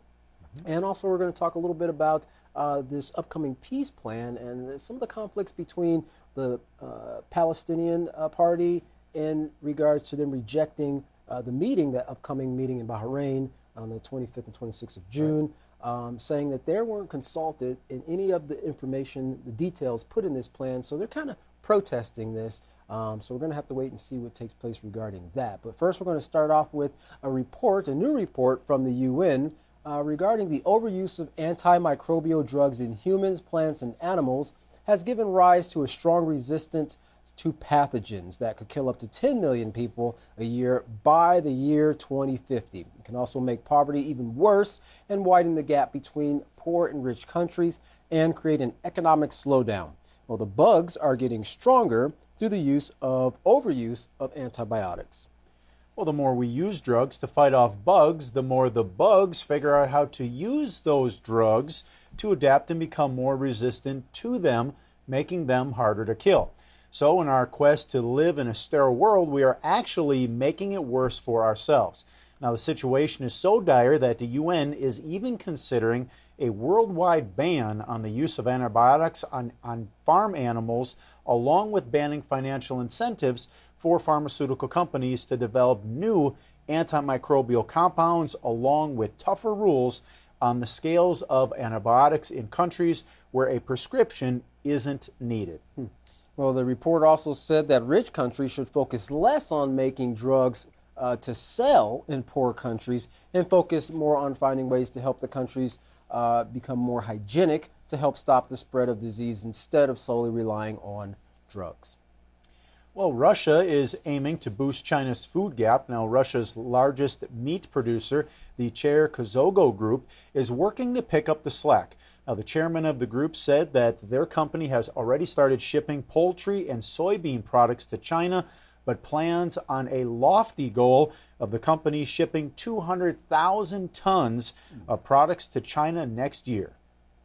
But that's not all that China and other Asian countries have to worry about. The deadly swine flu outbreak, which is a highly transmissible and untreatable disease, started in China, the home of 440 million pigs, more than half the global total. More than 1 million pigs have already been culled to try to slow the spread of the disease, and author Fred Kaufman, he's the author of the book Bet the Farm, spoke with RT regarding the epidemic. Well, Kaufman said that this was the largest outbreak of animal disease in the history of the planet. Now, it started breaking out in China in the Xinjiang province in August of last year and has since riddled the entire country.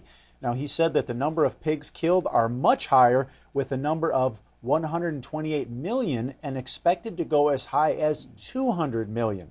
Now, this is unprecedented and blows the avian flu away. Wow. And now the infection is spreading out of China into Russia, Mongolia, and neighboring countries such as South Korea and Vietnam. And in regards to food safety for humans, Kaufman said, there is no danger that we are going to catch a disease by eating a pig that has been infected by the disease. However, if we do eat that disease, because pigs feed on swill waste, including human waste, so if someone was to eat infected pork and the pigs that they own were to feed on that waste, then that person could become infected. So in a roundabout way, yes, you can become infected. Well, this thing goes fast and is very mysterious because a pig can look very healthy and be dead in 10 days. Now, the disease is a hemorrhagic disease, kind of like pig Ebola. Now, the vessels in the pig can't hold blood, so they explode, leading to a horrible death for the pig. Wow. As far as a possible solution of prevention, when Kaufman was asked, he said the problem is that there is no vaccine for this virus or cure for this virus, and that's why we're looking at about 200 million pigs about to be killed. And with each pig bringing about 200 pounds of meat to market, that's about 40 billion pounds of meat that's just going to have to be thrown away. So what really needs to be done is to start over and make new regulations. We have to keep these places biosecure, he said. They're clean. They have to be biosecure, clean, and there has to be a new level of oversight. Such a thing doesn't exist in Asia, so he said they're pretty much just going to have to start over. Sounds like they need to find a new source of meat. Well, you'd think there'd be a larger demand for pork on American producers, but with the huge tariffs placed on China, that's not the case. Now, China has about 1 year reserve of pork in storage, but after that, you can expect pork to go up. Your bologna is going to cost a lot more. Well, we're going to look at some things that Larry has in store for us. There's been some interesting things within the scientific community regarding microorganisms and the environment, which we're always, it seems like they're always finding out more things about microorganisms, but also how that environment is being destroyed due to the activities of mankind. And what did you find out in this latest information that we have regarding mankind's effects on the microorganisms? Over the last few years, the scientific community has received a quantum leap in understanding concerning two things. One, that microorganisms run the environment, and two, that the environment is being destroyed due to the activities of mankind.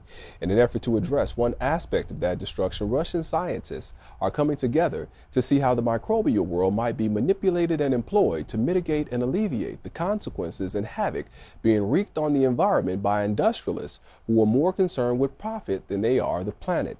At Moscow State University, biologists are laboring to manufacture a microbe to combat oil pollution in the Arctic. The biologists, who are actually being employed by one of Russia's top oil companies, say that techniques to address oil pollution by the use of microorganisms is actually been around for years. As evidence of that, it's already possible to address oil pollution in moderate temperatures. The challenge that scientists have faced, however, is discovering a way to resolve pollution at negative temperatures in icy water. With regard to that issue, they have now become hopeful after identifying a microbe that eats, multiplies, and lives in hydrocarbon and does all of these things at -4 degrees Celsius. The Russian scientific community is excited about its discovery because they believe they might be able to harness the microbe's energy and power to return Arctic waters back to their original state, that is, the conditions that they held prior to the emergence of the messy oil industry. The scientists involved in the project are already making progress in producing a concoction of microbes made into a dehydrated powder, which they say will mimic the same activity as would be seen in a petrol-polluted area where the oil-hungry microbes originally exist. But with their tinkering, the cleaning process of the microbes has been accelerated by dozens, if not hundreds of times.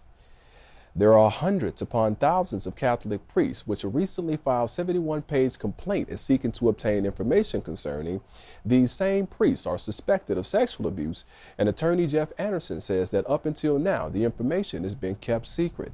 Mr. Anderson attributes the decision to do so to the Vatican and its popes, both past and present, And the lawsuit now being filed against the wayward group is calling for all knowledge that the Vatican might have regarding sex abuse to be turned over to secular authorities. Though it received a great deal of publicity, the Pope's recent proclamation only called for abuses to be reported to church authorities. The plaintiffs behind the suit are 5 victims of Catholic abuse, 3 of which are actually brothers, who say they just want the Vatican to do what's right and bring everything to the light so that children can be safe going to the place where they want to learn more about their faith. YPN News, I'm Larry McGee. Katan Jeff, back to you. Katan, all these recent sexual abuse cases have really brought to light this wicked, evil practice that the Catholic Church and the popes have covered up throughout the years and really since the beginning of the Church. But now, because of these reports, and you can see there that the public is wanting, they don't want this covered up anymore. They want these priests charged, prosecuted, and this situation corrected. That's right. Well, we know the Trump administration views Iran as public enemy number 1, but what does that have to do with the Strait of Hormuz? Well, and what is the vital role that the straits play in today's global economy? Well, this next video helps us to understand. Take a look. This is the Strait of Hormuz. It's one of the most important and strategic waterways in the world. I'm going to show you why, but first... Never, ever, ever in my life have I seen any transaction so incompetently negotiated as our deal with Iran. And I mean never. After the U.S. backs out of an international nuclear agreement with Iran last year, relations between the two nations have been increasingly tense. They're a nation of terror, and we won't put up with it. President Trump tightened sanctions last November, and in April this year told countries that they too could face sanctions if they continued to buy oil from Iran. If they continued to buy oil from Iran. If they continued to buy oil from Iran. The U.S. moved this aircraft carrier into the region, the Abraham Lincoln. And what we are seeing now is an intensification of military activity in the area. And much of this is taking place around the Strait of Hormuz. And why is it so important? Let me explain. The strait links the Middle East's crude oil producers to key markets in Asia, Europe, North America, and beyond. On one side, we have the Arab states, including a number of key U.S. allies in the region. And on the other side, Iran. At its narrowest point, it separates Oman and Iran by just 21 miles. It has 2 shipping lanes, each just 2 miles wide. It may be narrow, but the Strait of Hormuz is deep enough and wide enough to handle the world's largest crude oil tankers. In total, 1/5 of the world's oil exports are squeezed through this tiny corridor. That's almost 19 million barrels of oil every day. Compared to 16 million barrels shipped through the Strait of Malacca, or 5.5 million through the nearby Suez Canal each day, making Hormuz the most important oil choke point in the world. The strait is also the main route for Iranian oil exports, and this is a big deal for Iran's economy. Oil makes up around 2/3 of Iranian exports. That was $66 billion in 2017. Iran, understandably, isn't happy about a ban on its oil sales, but it holds a trump card. بداند اگر روزی بخواهد جلو نفت ایران را بگیرد نفتی از خلیج فارس صادر نخواهد شد. They say they can block all oil leaving via Hormuz. But more importantly, shutting the strait could be considered an act of war by the international community, something both the US and Iran say they want to avoid. We do not seek escalation, but we have always defended ourselves. President, are we going to war with Iran? But a simple mistake or miscalculation could have major and unpredictable consequences, and many are raising the question, could these tensions escalate to a point of no return? Well, you can see the tremendous amount, 19 million barrels every day passing through that the Strait of Hormuz there. You can see how it would affect the global economy if that was ever shut down. Yeah, and countries are afraid of that, particularly the United States. So it's kind of in their best interest, it would seem like, to find a solution with Iran to make sure that that does not take place. Well, a month has passed since the conflict escalated in northwestern Syria's Idlib province. Fears of a humanitarian disaster have escalated as well, especially among the heads of different aid groups who are asking for world leaders to make an end to the violence. Mohanan Othman, the CEO of Sham Humanitarian, told TRT World he believed protection for the people living in Idlib was needed first and foremost. Now, he explained why, saying, "Attacks are taking place on a regular basis. Today we have received an update to where a lot took place, and there was a lot of targeting on health facilities and health personnel. Now, this has not been noticed before, and hopefully we will try to put pressure on the parties to the conflict to stop," he said. Well, images of rockets falling onto buildings in Idlib have become all too common, and the aftermath that first responders and aid groups operate in is pure devastation. They are begging for the UN Security Council to take action at once. Well, also in the Middle East, tensions with Turkey could break a much-needed relationship. As we've reported in the past, Turkey has been working on a deal with Russia to purchase its S-400 missile defense system. Now, the U.S. is threatening sanctions if Turkey goes through with the deal, but some feel this would not only hurt Turkey, but the U.S. as well. Now, defense analyst Murad Aslan explains the United States needs Turkey, especially in the Middle East. If the Iran issue is taken into consideration, and I expect compromise because the United States in the Middle East is dependent on Turkish territory. Turkish support in terms of, he said, soft power, referring to kind of a persuasive approach to international relations, typically involving economic or cultural influence instead of bombs and missiles. Well, the U.S. and NATO Patriot missiles had been stationed in southern Turkey at the country's request since the beginning of 2013 after a Turkish jet was shot down by Syrian forces in 2012. Now, NATO and its allies pulled the Patriot missiles out of Turkey late in 2015 due to their high demand in other regions. Now, because the cost of the Patriot missiles was too high by Turkey's standard to purchase themselves, they turned to Russia for a more economical missile defense solution.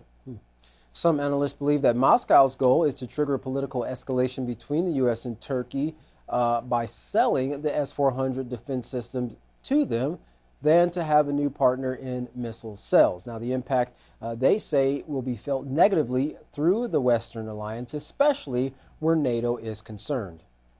And if that wasn't enough upsetting to the U.S., Turkey has announced its plan to join Russia in producing its new S-500 missile systems. Now, the U.S. has warned it will stop the production of their F-35 fighter jets if Turkey continues down this path of friendship with Russia.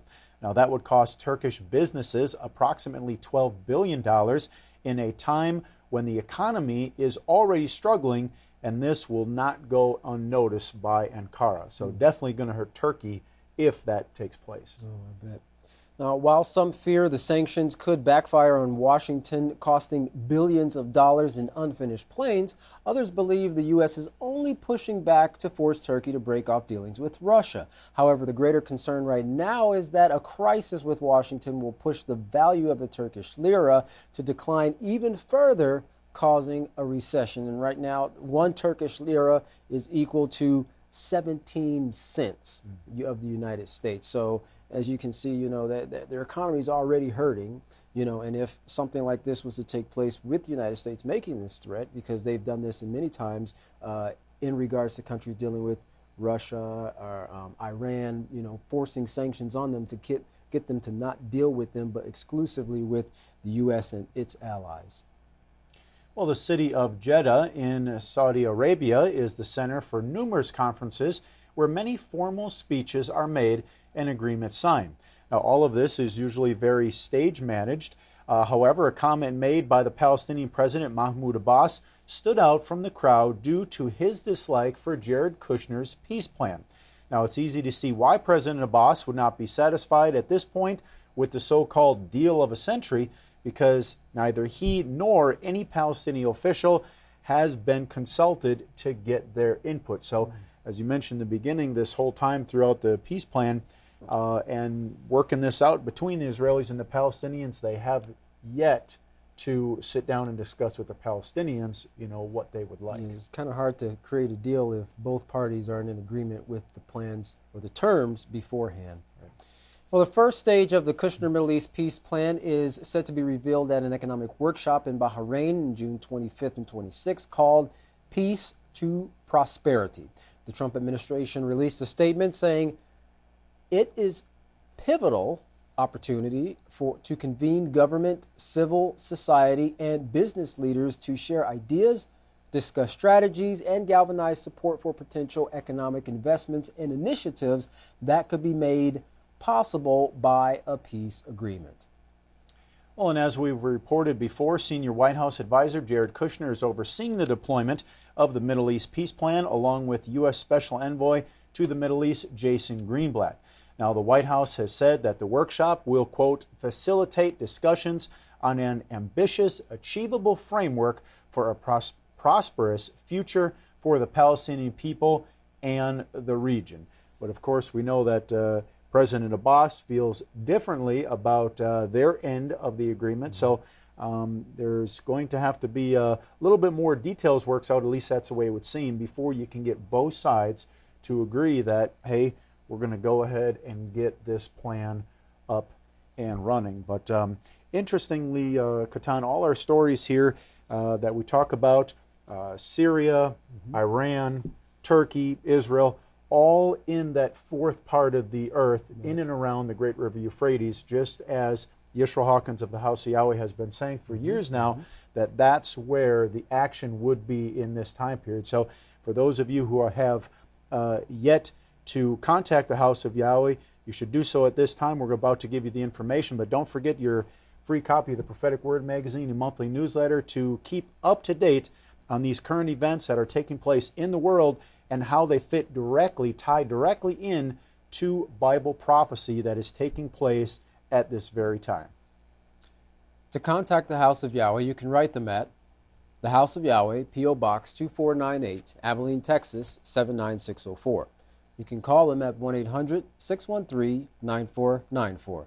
You can visit them on any of their websites by going to yahweh.com, yisraelhawkins.com, and yahwehsbranch.com. You can also visit our website by going to ypnnews.com. You can email the House of Yahweh at info@yahweh.com. And for all calls outside the United States, please dial the number on your screen. And as we've mentioned before, don't forget the best resource to studying your Holy Scriptures, online, free, and available to you 24 hours a day, 7 days a week, the Yisrael Says and Ask Yisrael programs, and you can find them by going to yisraelsays.com and askyisrael.com. Well, don't go anywhere. Up next is another message from Yisrayl Hawkins. From all of us here at YPN News, I'm Jeffrey Heimerman. And I'm Katan Alexander. Thanks for watching.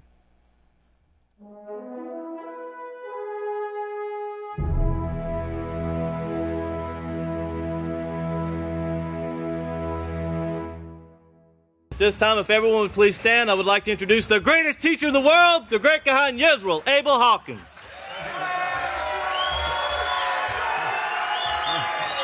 Shalom, everyone.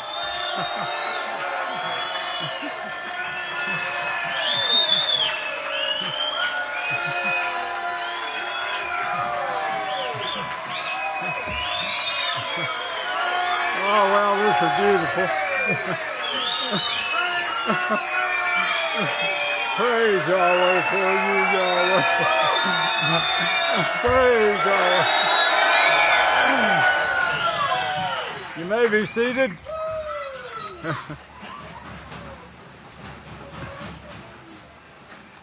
I would that we could move the the children over here, if we can move them that way a little or put a camera on them where I can see them. I like to talk to them once in a while. Yahweh's peace be with each and every one of you. Let me see if I can find this. While you've been feasting for 2 days, almost 2 days, there's been over 2 million people caught STDs in the time y'all have been feasting here since Sabbath and a half of Sunday.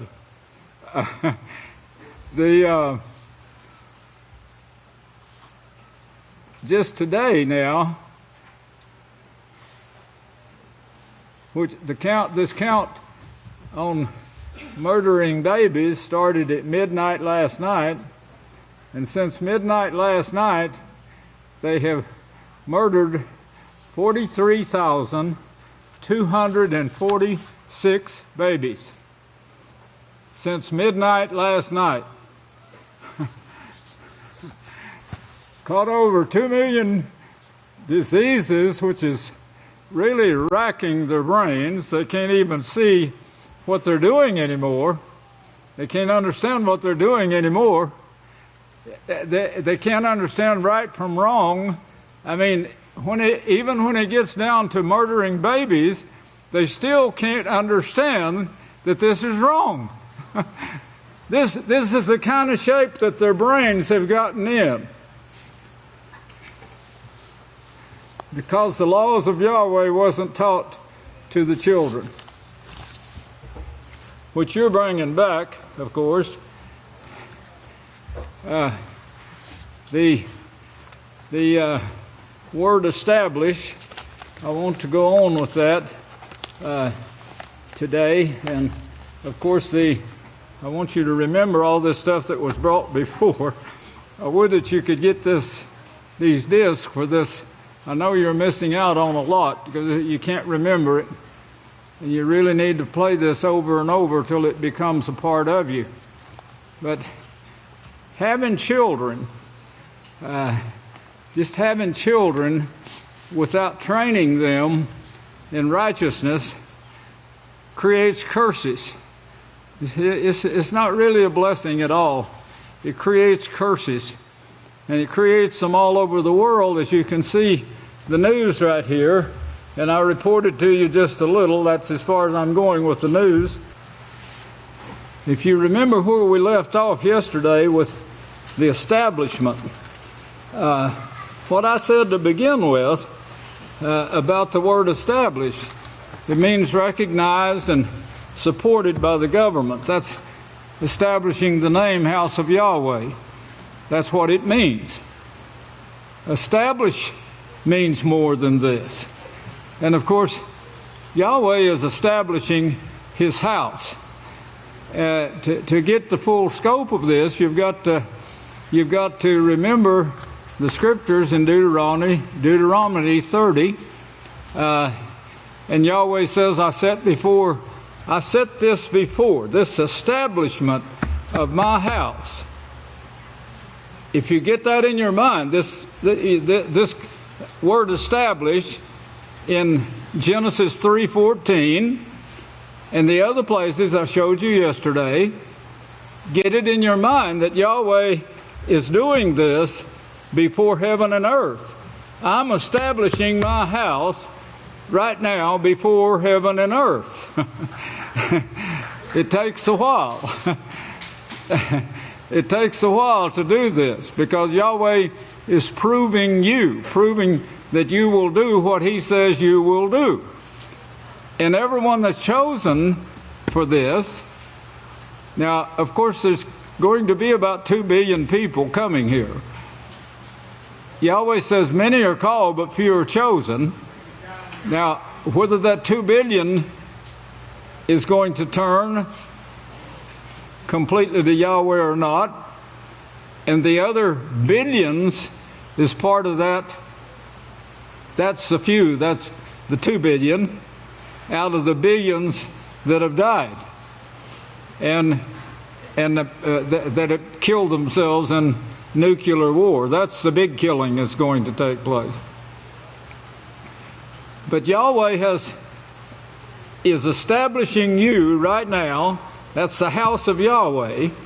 The house of Yahweh is people. It's not a building. It's a group of people that is unified. They're all following Yahweh's laws. They are determined in their heart and mind to follow Yahweh's laws. Now this sets the determination, and then Yahweh puts you in front of heaven and earth, pushes you out front to where they can see you, and they can see your ups and downs and your backward and forward, and you're trying and striving like Hannah. Yahweh knew she was going to be used. Hannah didn't know it. But before heaven and earth, Hannah begged to be used by Yahweh. Remember this. Keep it in your mind, because she's set as an example. The two witnesses, the reason I wanted it brought back today to your understanding, the two witnesses, Jacob and I didn't always know we were the two witnesses. In fact, we were hunting the two witnesses.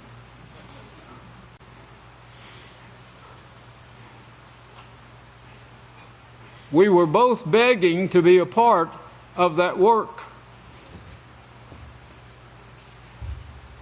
We wrote and went to, talked to people, leaders, organizations.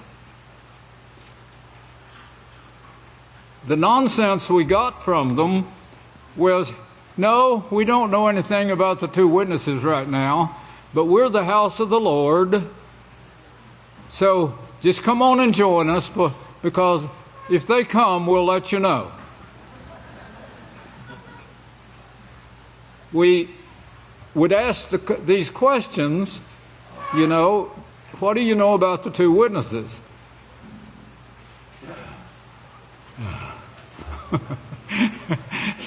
Well, that's the answer I got. And we would think, well, surely this one will know something. And they did. They knew a little. They knew, about the prophecy, some of the prophecy, Revelations 11. And Jacob and I kept studying and growing, learning, and we kept begging, because we knew we were in the time period of the two witnesses. Pretty easy to figure that out, the generation of the nuclear bomb that can darken the sun, that's pretty easy to figure out in prophecy. We thought it was. And we knew that this work was going to take Yahweh's righteousness, which is His laws, statutes, and judgments, to all the world. And it's going to stop war. Now, we knew that. But we couldn't find any trace of the two witnesses. Jacob made the statement one day when we were at Big Sandy keeping what they were calling the Feast of Tabernacles. And Jacob and I went out to pray by a spring. It was a beautiful place. And we went out to pray, and we sat down and talked for a little bit. He had visited with some of the elders. I had visited with some of them. I also visited with Armstrong's wife and talked to her for quite some time in their plans and their future plans, and asked her, have you heard anything about the prophecies of the two witnesses? And she said, yes, we think that Dick and Ted might be the two witnesses. And that was most information that I'd gotten. And of course, she was rather positive in that. And then, of course, Dick got killed in a car accident. So that put a stop to that. After that, Jacob said, and I think that's when we were praying, got through praying, and he said, Bill, we may be the two witnesses ourselves.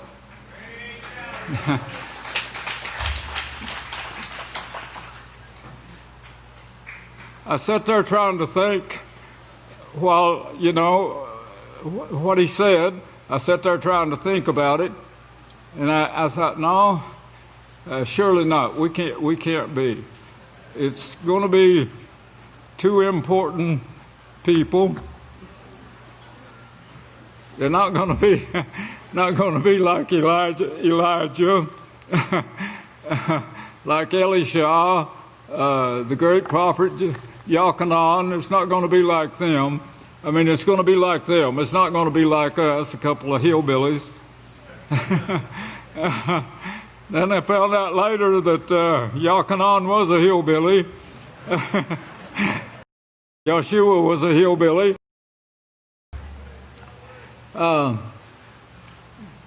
King Solomon gave Galilee to one of the kings, and he kept it about a month or two and gave it back to him, told him he didn't want it. Well, that's where our Savior came from. Our Savior who died for our sins. That's where he came from. They were called in Scripture unlearned and ignorant men. Yeah, that's what they were called. 12 disciples. Well, of course, there was a lot of children born in Israel, and it would have been hard for Satan to have found the Savior. But so she went around killing the groups of them in hopes to getting this. And of course, we were still, Jacob and I, we were still begging. You know how many years I begged for this? Just to be a part of the work of the two witnesses. And yes, I can fully understand Hannah and her begging for this. This is a marvelous thing, what I see in her, and what I did for years, many, many years, and then Yahweh had a set time that He revealed this, and it's shown. But of course, we never saw it. We read over it. Isaiah 44. Have I not told you from that time? That time. Well, of course, when I showed this to certain people, now this was after we lived through certain things and we knew it was us. When I showed this to certain people, they went into shock. I mean, they understood it and they went into shock. And this is a glorious thing that lasted a while until lust took over again. But they saw it. They understood it like I did. You couldn't help but see it. Isaiah 44. That there's going to be a work. And I told you from that time, he said, you are my witnesses. Well, of course, that was a joyous moment for me. I didn't tell Jacob. For a while. But I rejoiced in this for a long, long time. Still rejoicing. But it was something that I craved, not being a witness, not being one of them, but wanting a part of the work that was going to stop sin, which I was hating at that time, I came to hate it more after the House of Yahweh was established, and I got elders working with me that hated sin, and they vowed they would work with me no matter what, but we were going to get sin out of the House of Yahweh. So, well, now we're seeing it. If you look to Proverbs, be turning over to Proverbs, I want to show you something here where we'll take up with where we left off yesterday and see how far we get here. Proverbs is a great book that you need to read, and then after you read it, then you need to go back and really read it. It's like the book of Hannah. It's like this great lesson that Yahweh gives us in this woman, and her desire for the work. Unless your desire becomes truly wanting this work, do you really think Yahweh will deem you, or the kingdom of heaven will deem you worthy of this if you slightly want it, but you'd rather have Six Flags, a ball game, a computer to play with? If you read the scriptures like I read the scriptures, you see the news, you've got to be some kind of fool if you watch this news and want to be a part of it. Any part of the world is a part of the news right now. The whole world is backing this. There's billions and billions of dollars. If you notice how they're slinging around the billions of dollars being spent on these diseases and on murdering babies. Now, do you want to be a part of that, really? Six Flags is a part of it. The movies, the computers, all of them have 666 in them. That 666 should be telling your two eyes and your nose or your mouth how evil this is. You're going to have to watch what you do, and you're going to have to get some desire for what you see here. Like we've seen in these women teachers, this feast. They put their hearts in this. Yeah, and you can see it. You can see it in the work they pour out and the righteousness they've come to. There's no way you could get one of them to turn back to sin. But that's the way everybody's going to have to get. They're going to have to get like Hannah. Yahweh set you a perfect example. Or like Yosef, who said no. Or like Moshe. He could have had all of that glory of Egypt, and he turned it down. Like Yeshua. He was going to be given the power over all of these nations. He's going to be given the staff of Yada. That's what he's holding now. Yeshua says, I want the staff, but it's got to be righteousness. And that's what you've got to do. You've got to think about these babies being murdered. You've got to think about the billions being spent on wars with these weapons. What for? What do you think they're using these weapons for? Well, they'll tell you to protect themselves. Defense. Defense is what's going out there killing all of these people. Why do you think you'll learn war no more? That's Yahweh's way.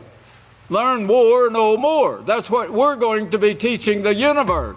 It's the universe saying, well, Larry, Curly, and Mo, they're partly interested. Let's go ahead and suck them in here and give them all this authority. You know the word establish? The word establish we've been harping on now for a few days. You know it means authority? He's establishing our authority in heaven. Your authority in heaven. He's establishing that. Yahweh is establishing your authority in heaven. In other words, when he turns this over to you, the heavens are going to know, no, there's no Larry, Curly, and Mose here. There's only those who will hold up for the laws of Yahweh and rule as he rules. They're going to be in complete unity with Yahweh. That's what Yeshua said. Does he have to hit you over the head to tell you this? You stupid preachers out there that's listening to me right now. There's no way you're going to make it into the kingdom. If you just read the New Testament, as you call it, you'll see that. The only blessings you will get comes from the house of Yahweh.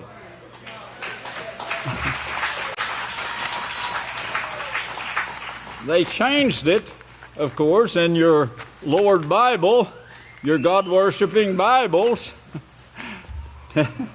translations. I've got this where you could go over to Psalms, where Yeshua quoted that scripture from. Let's see. But rather to the place, that is Deuteronomy 17. Deuteronomy 17. I don't have that one, but I got Deuteronomy 17. And I'll show you that, and I'll show you the other in another day. But Deuteronomy 17, it says, the place, you must go to the place that he will choose. I'm reading this from the interlinear, which shows the Hebrew and the English. The place that he will choose. He will choose. Well, now he has chosen. So you can change that to he has chosen.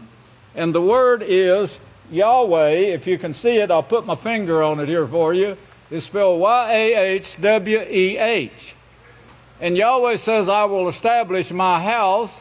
That's the house of Yahweh in the last days. In the last days. The last days is the generation, Yeshua said, of the nuclear bomb that can darken the sun. That started in 1934, the year I was born.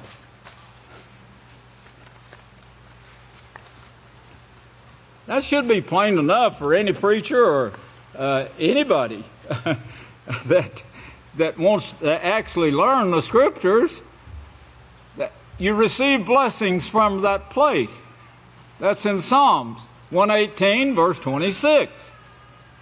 That's the only place you'll receive a blessing of life.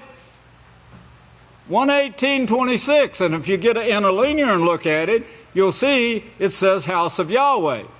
You changed it.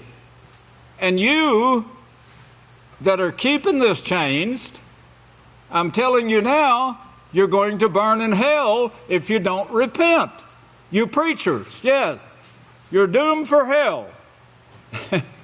No other choice given to you in the Scriptures. Well, here in Proverbs now, we're studying about this word yesterday, the word established. Now this is what Eve threw away, what Satan, who is also a female, threw away, because they wanted to go to Six Flags. They wanted to go watch the dinosaurs tear up each other's flesh. They're the ones that created them. They had power to create and maintain flesh at that time. They had the biggest planet in the universe, but they wanted to go down here to Earth and create a bunch of dinosaurs so Yahweh would go look at it and say, hey, I can't use that. Plan for man is off now.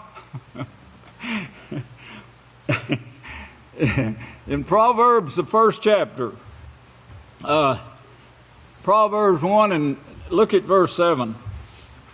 The reverence of Yahweh is the beginning, it's the very beginning of knowledge. loving Yahweh, reverencing Yahweh by keeping His commandments. That's the beginning right there of knowledge. You want knowledge? This is the way to get it. Start reverencing Yahweh. If you reverence Him, you'll go to His house where He chooses to place His name. And there you will be taught by Yahweh's priest. The reverence of Yahweh is the beginning of knowledge. Only fools, notice. Oh man, I'd hate to be called that. Only fools despise wisdom and instruction. Only fools despise the instruction that what Yahweh wants to give you at His house. He's offering it to you right now. My son, listen to the instruction of your father, and do not forsake the Torah of your what? You're kidding. How in the world did that get there?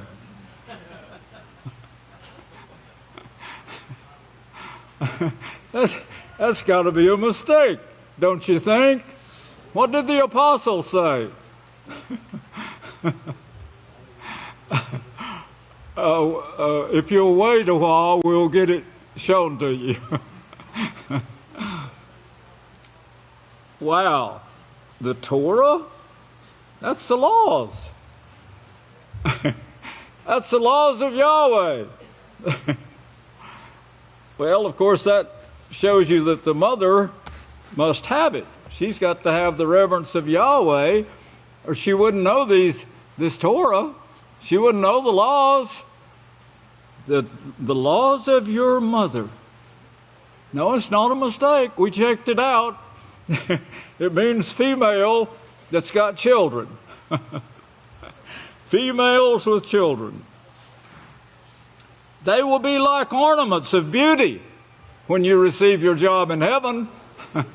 When Yahweh gives you the great authority, when He gets you established in heaven, these are going to be like ornaments of beauty on your head, or the kippah, like a chain of ornaments around your neck. My son, if sinners entice you, if sinners entice you, think, maybe peck yourself on the head if you can't. Peck yourself on the head, maybe it'll move your eyes away from it. If sinners entice you, be like the examples that I've brought to you this feast. Like Yeshua, like Yochanan, who's considered great, really, really great. Like Abraham, Isaac, Jacob, like some of their sons, like Hannah's son, like Hannah herself. Or you can go ahead and start killing babies, start sending bombs to Syria, or wherever you want to go with it. If you buy into that bomb business, you're part of it. And you can do it just by lusting after what they're lusting after. Or you can get your mind reverenced on these laws of Yahweh, and the more you study them, the more you'll reverence them. The more you'll see the beauty in these laws. And they're going to be beautiful to you when Yahweh turns this authority that He is establishing right now in heaven for you. He's letting them see you. It's you that's got to do it, not Him. My son, if sinners entice you, do not agree with them. Stand up for righteousness. When they say, come with us. When they say, come with us, ah, boy. When they say, come with us, what are you supposed to do? Look over to Proverbs 22.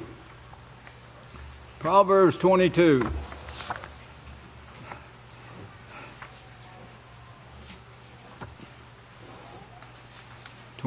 Verse 6.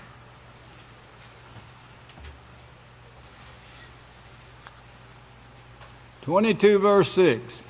Now this is a command to you. And of course this includes the mother that teaches you the Torah before you're turned over to the priest. Don't forget you got to listen to your father's instruction. Your father's instruction is well taken with the mother, because the mother is indeed in unity with the father. If there's something wrong and the unity is not there, there's counselors in the house of Yahweh that will put it there and get the two of you in unity with Yahweh, and he'll show you how you got off. That's what counselors are for. Train up a child in the way he should go, and when he is old, he will not depart from it. That's the first thing. How did Hannah? Now look at the diligence, because you're told to do that with diligence. Go back to Proverbs again, verse 1, and look at verse 10 again. My son, if sinners entice you, don't agree with them. When they say, verse 11, when they say, come with us, don't go. No, I got better things to do. Why don't you come and join me, and we'll go to the house of Yahweh and get involved in a class? They got them going there all the time now.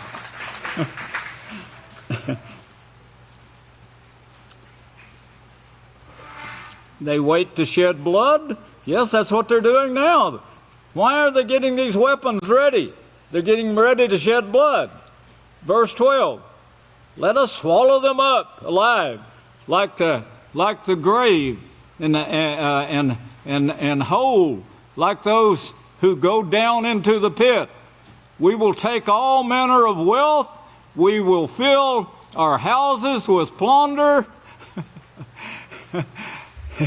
And we won't hurt our oil, and we'll have a lot of money to spend. My preacher is getting me ready for death. That's what's going on all over the world. From the minute they have babies, they start getting those children prepared for death. You got to make a lot of money to pay my hospital bills when I'm old, when I'm dying. See, they're getting ready for death too. The parents are. While the preachers are saying, no, you won't die. Didn't you hear the words of Satan? Surely you can trust her. Her and her evil gods. Gods? Evil like the gods? Read again, you preachers out there. Genesis 3:5.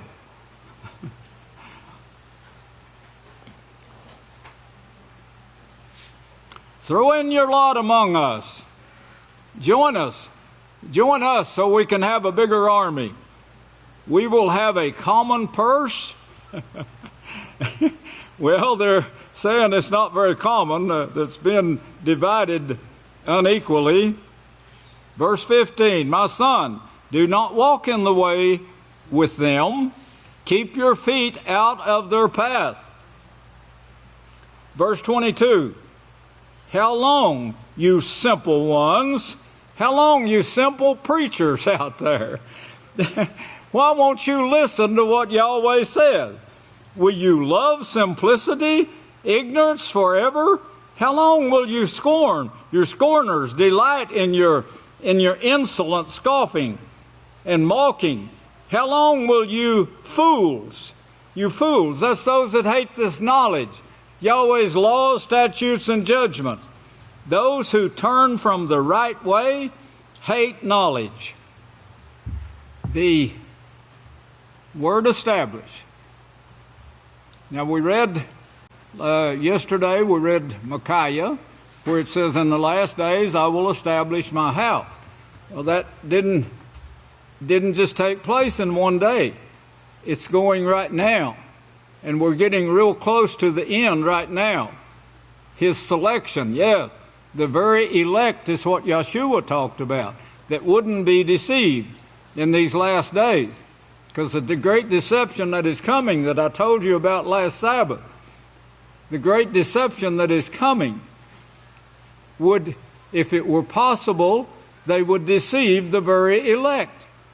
If you read these scriptures and fall in love with them, like I did, like Hannah did, they had to know the scriptures or they wouldn't have. This woman laughed at them later. She laughed after she saw Yahweh bringing forth like Yahweh's word said he would. She laughed at them, laughed them to scorn. Establish. Micaiah 4 verse 1, "In the last days I will establish." Last days now. Last days, His glory. Yahweh has established His glory. They know in heaven that Yahweh is written out everything He's going to do. And every one of those prophecies they know is going to be fulfilled. And they got their hopes up. And they're anxiously waiting for the identifications of the very elect. Brethren, each of you have the opportunity of being the very elect right now. This is the time for it right now. Genesis 3:14 shows this to be ability. Lost to the lost to the power of raising the dead. The ability to raise the dead, she can't do it anymore. There was a time when if fleshly body had an accident, they could have put that fleshly body back together and put it back in action again. But she lost that ability. When she turned the microorganisms against her, she lost the people, the beings that worked with her.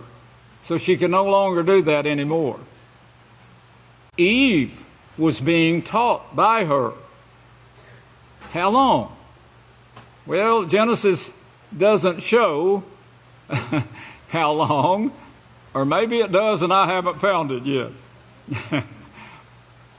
But Eve was taught too. Eve was a brilliant woman. She's like Adam, who could, if you haven't figured out what a great feat this was, he could name every animal.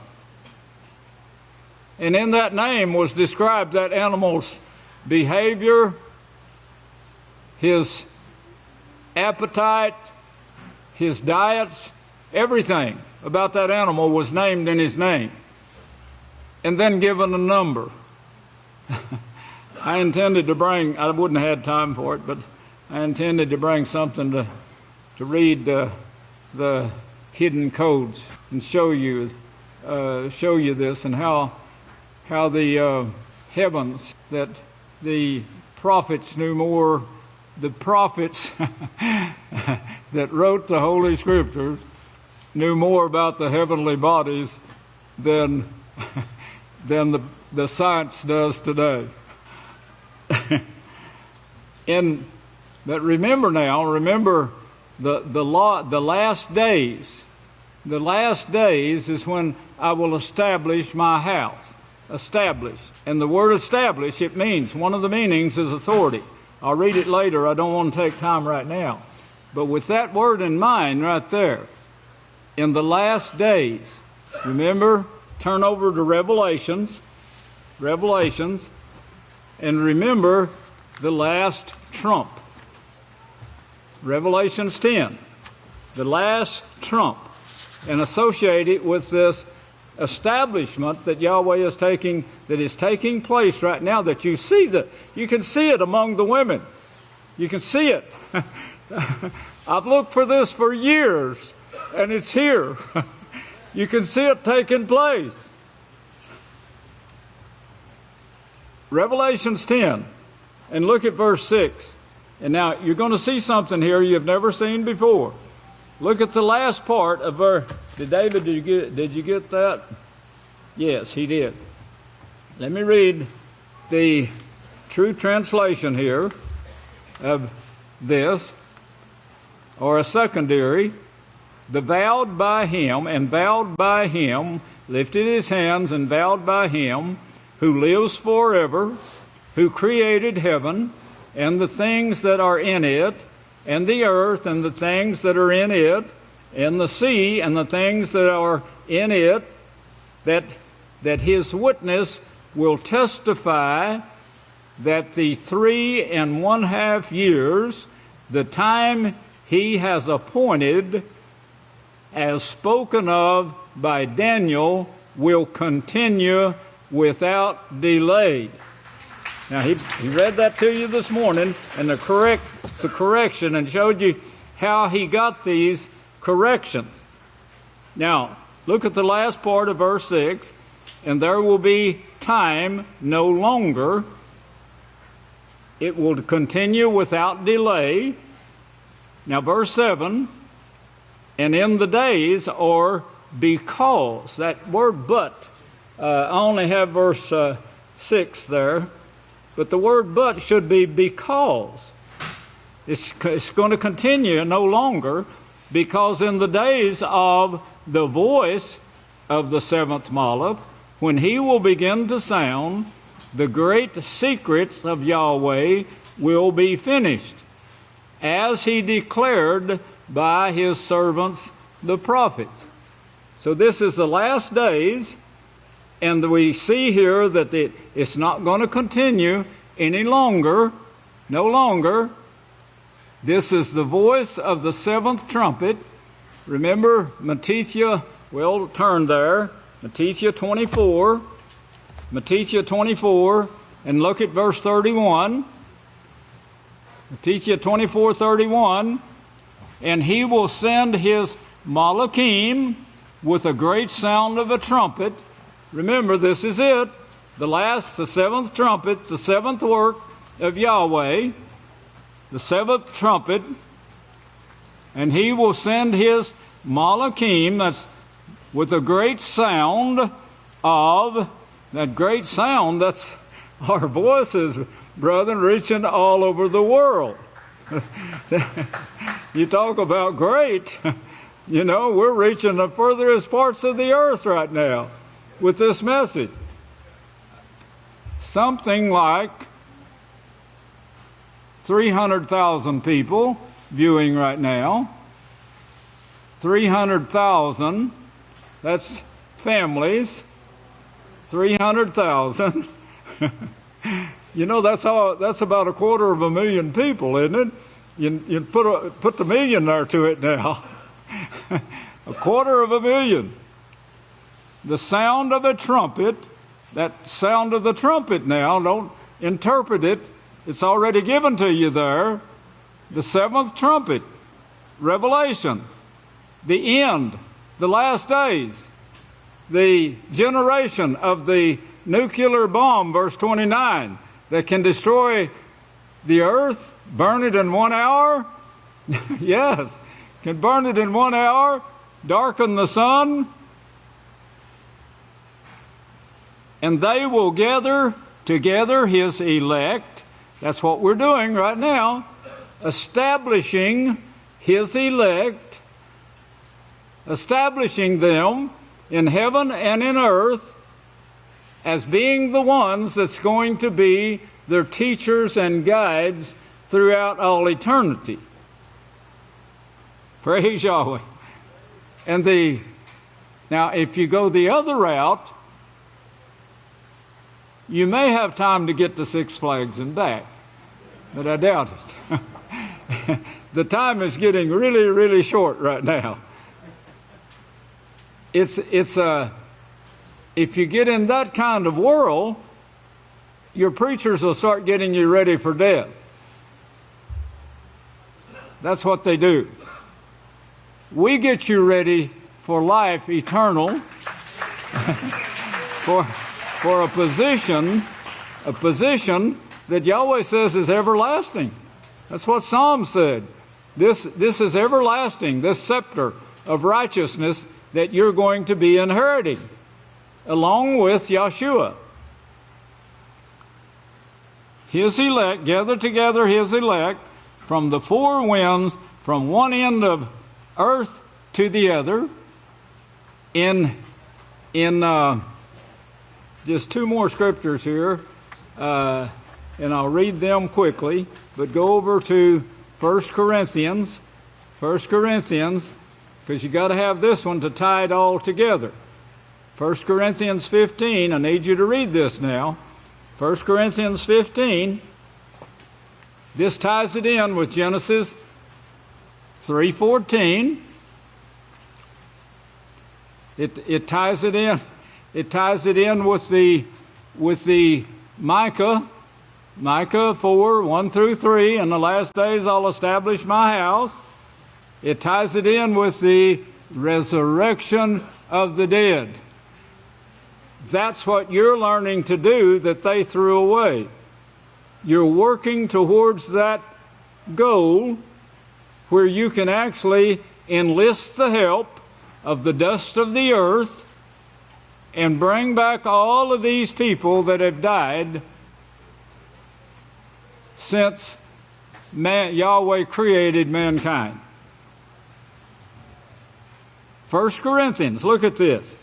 1 Corinthians 15, and look at verse 51. Behold, I show you a secret truth. Well, the seventh trumpet reveals these secret truths and why you're being established. Behold, I show you a secret truth. We, get that word we, will not all sleep, that is die, but we will be changed in a moment, in the twinkling of an eye, at the last trumpet. The last trumpet, that's the establishment of the house, remember, the house of Yahweh, the body of Messiah. For the trumpet will sound, that's the preaching. The preaching will go out. The instruction. The instruction, that's what we're doing right now. That's what I'm doing to you right now. I'm establishing you. That's Yahweh establishing you through the one sent. Last trump, yes. For the trumpet will sound, as we're sounding it right now. In the last days I will establish my house. And yes, we're sounding it all the time, day and night, 24/7. And the dead will be raised. You get that? This is what Eve and Satan threw away in the beginning. And now the women are getting this back. Yes. Yes. Now listen to this. You who think you know it all, listen to me.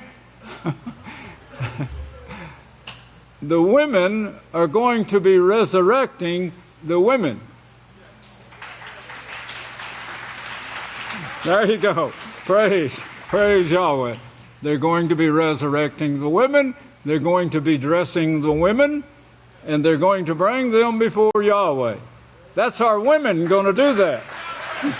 Those who are the elect. Let me see. I think I can quit right there. I think I can. Let me go to verse 52. I got verse 52, so yes, I can quit right there. And we'll be taking up with that tomorrow morning now. Now, Yahweh willing, we don't do anything without Yahweh is willing, right? This is a big job that we got, that we're training for. The job that the preachers have got for you is die, go to hell.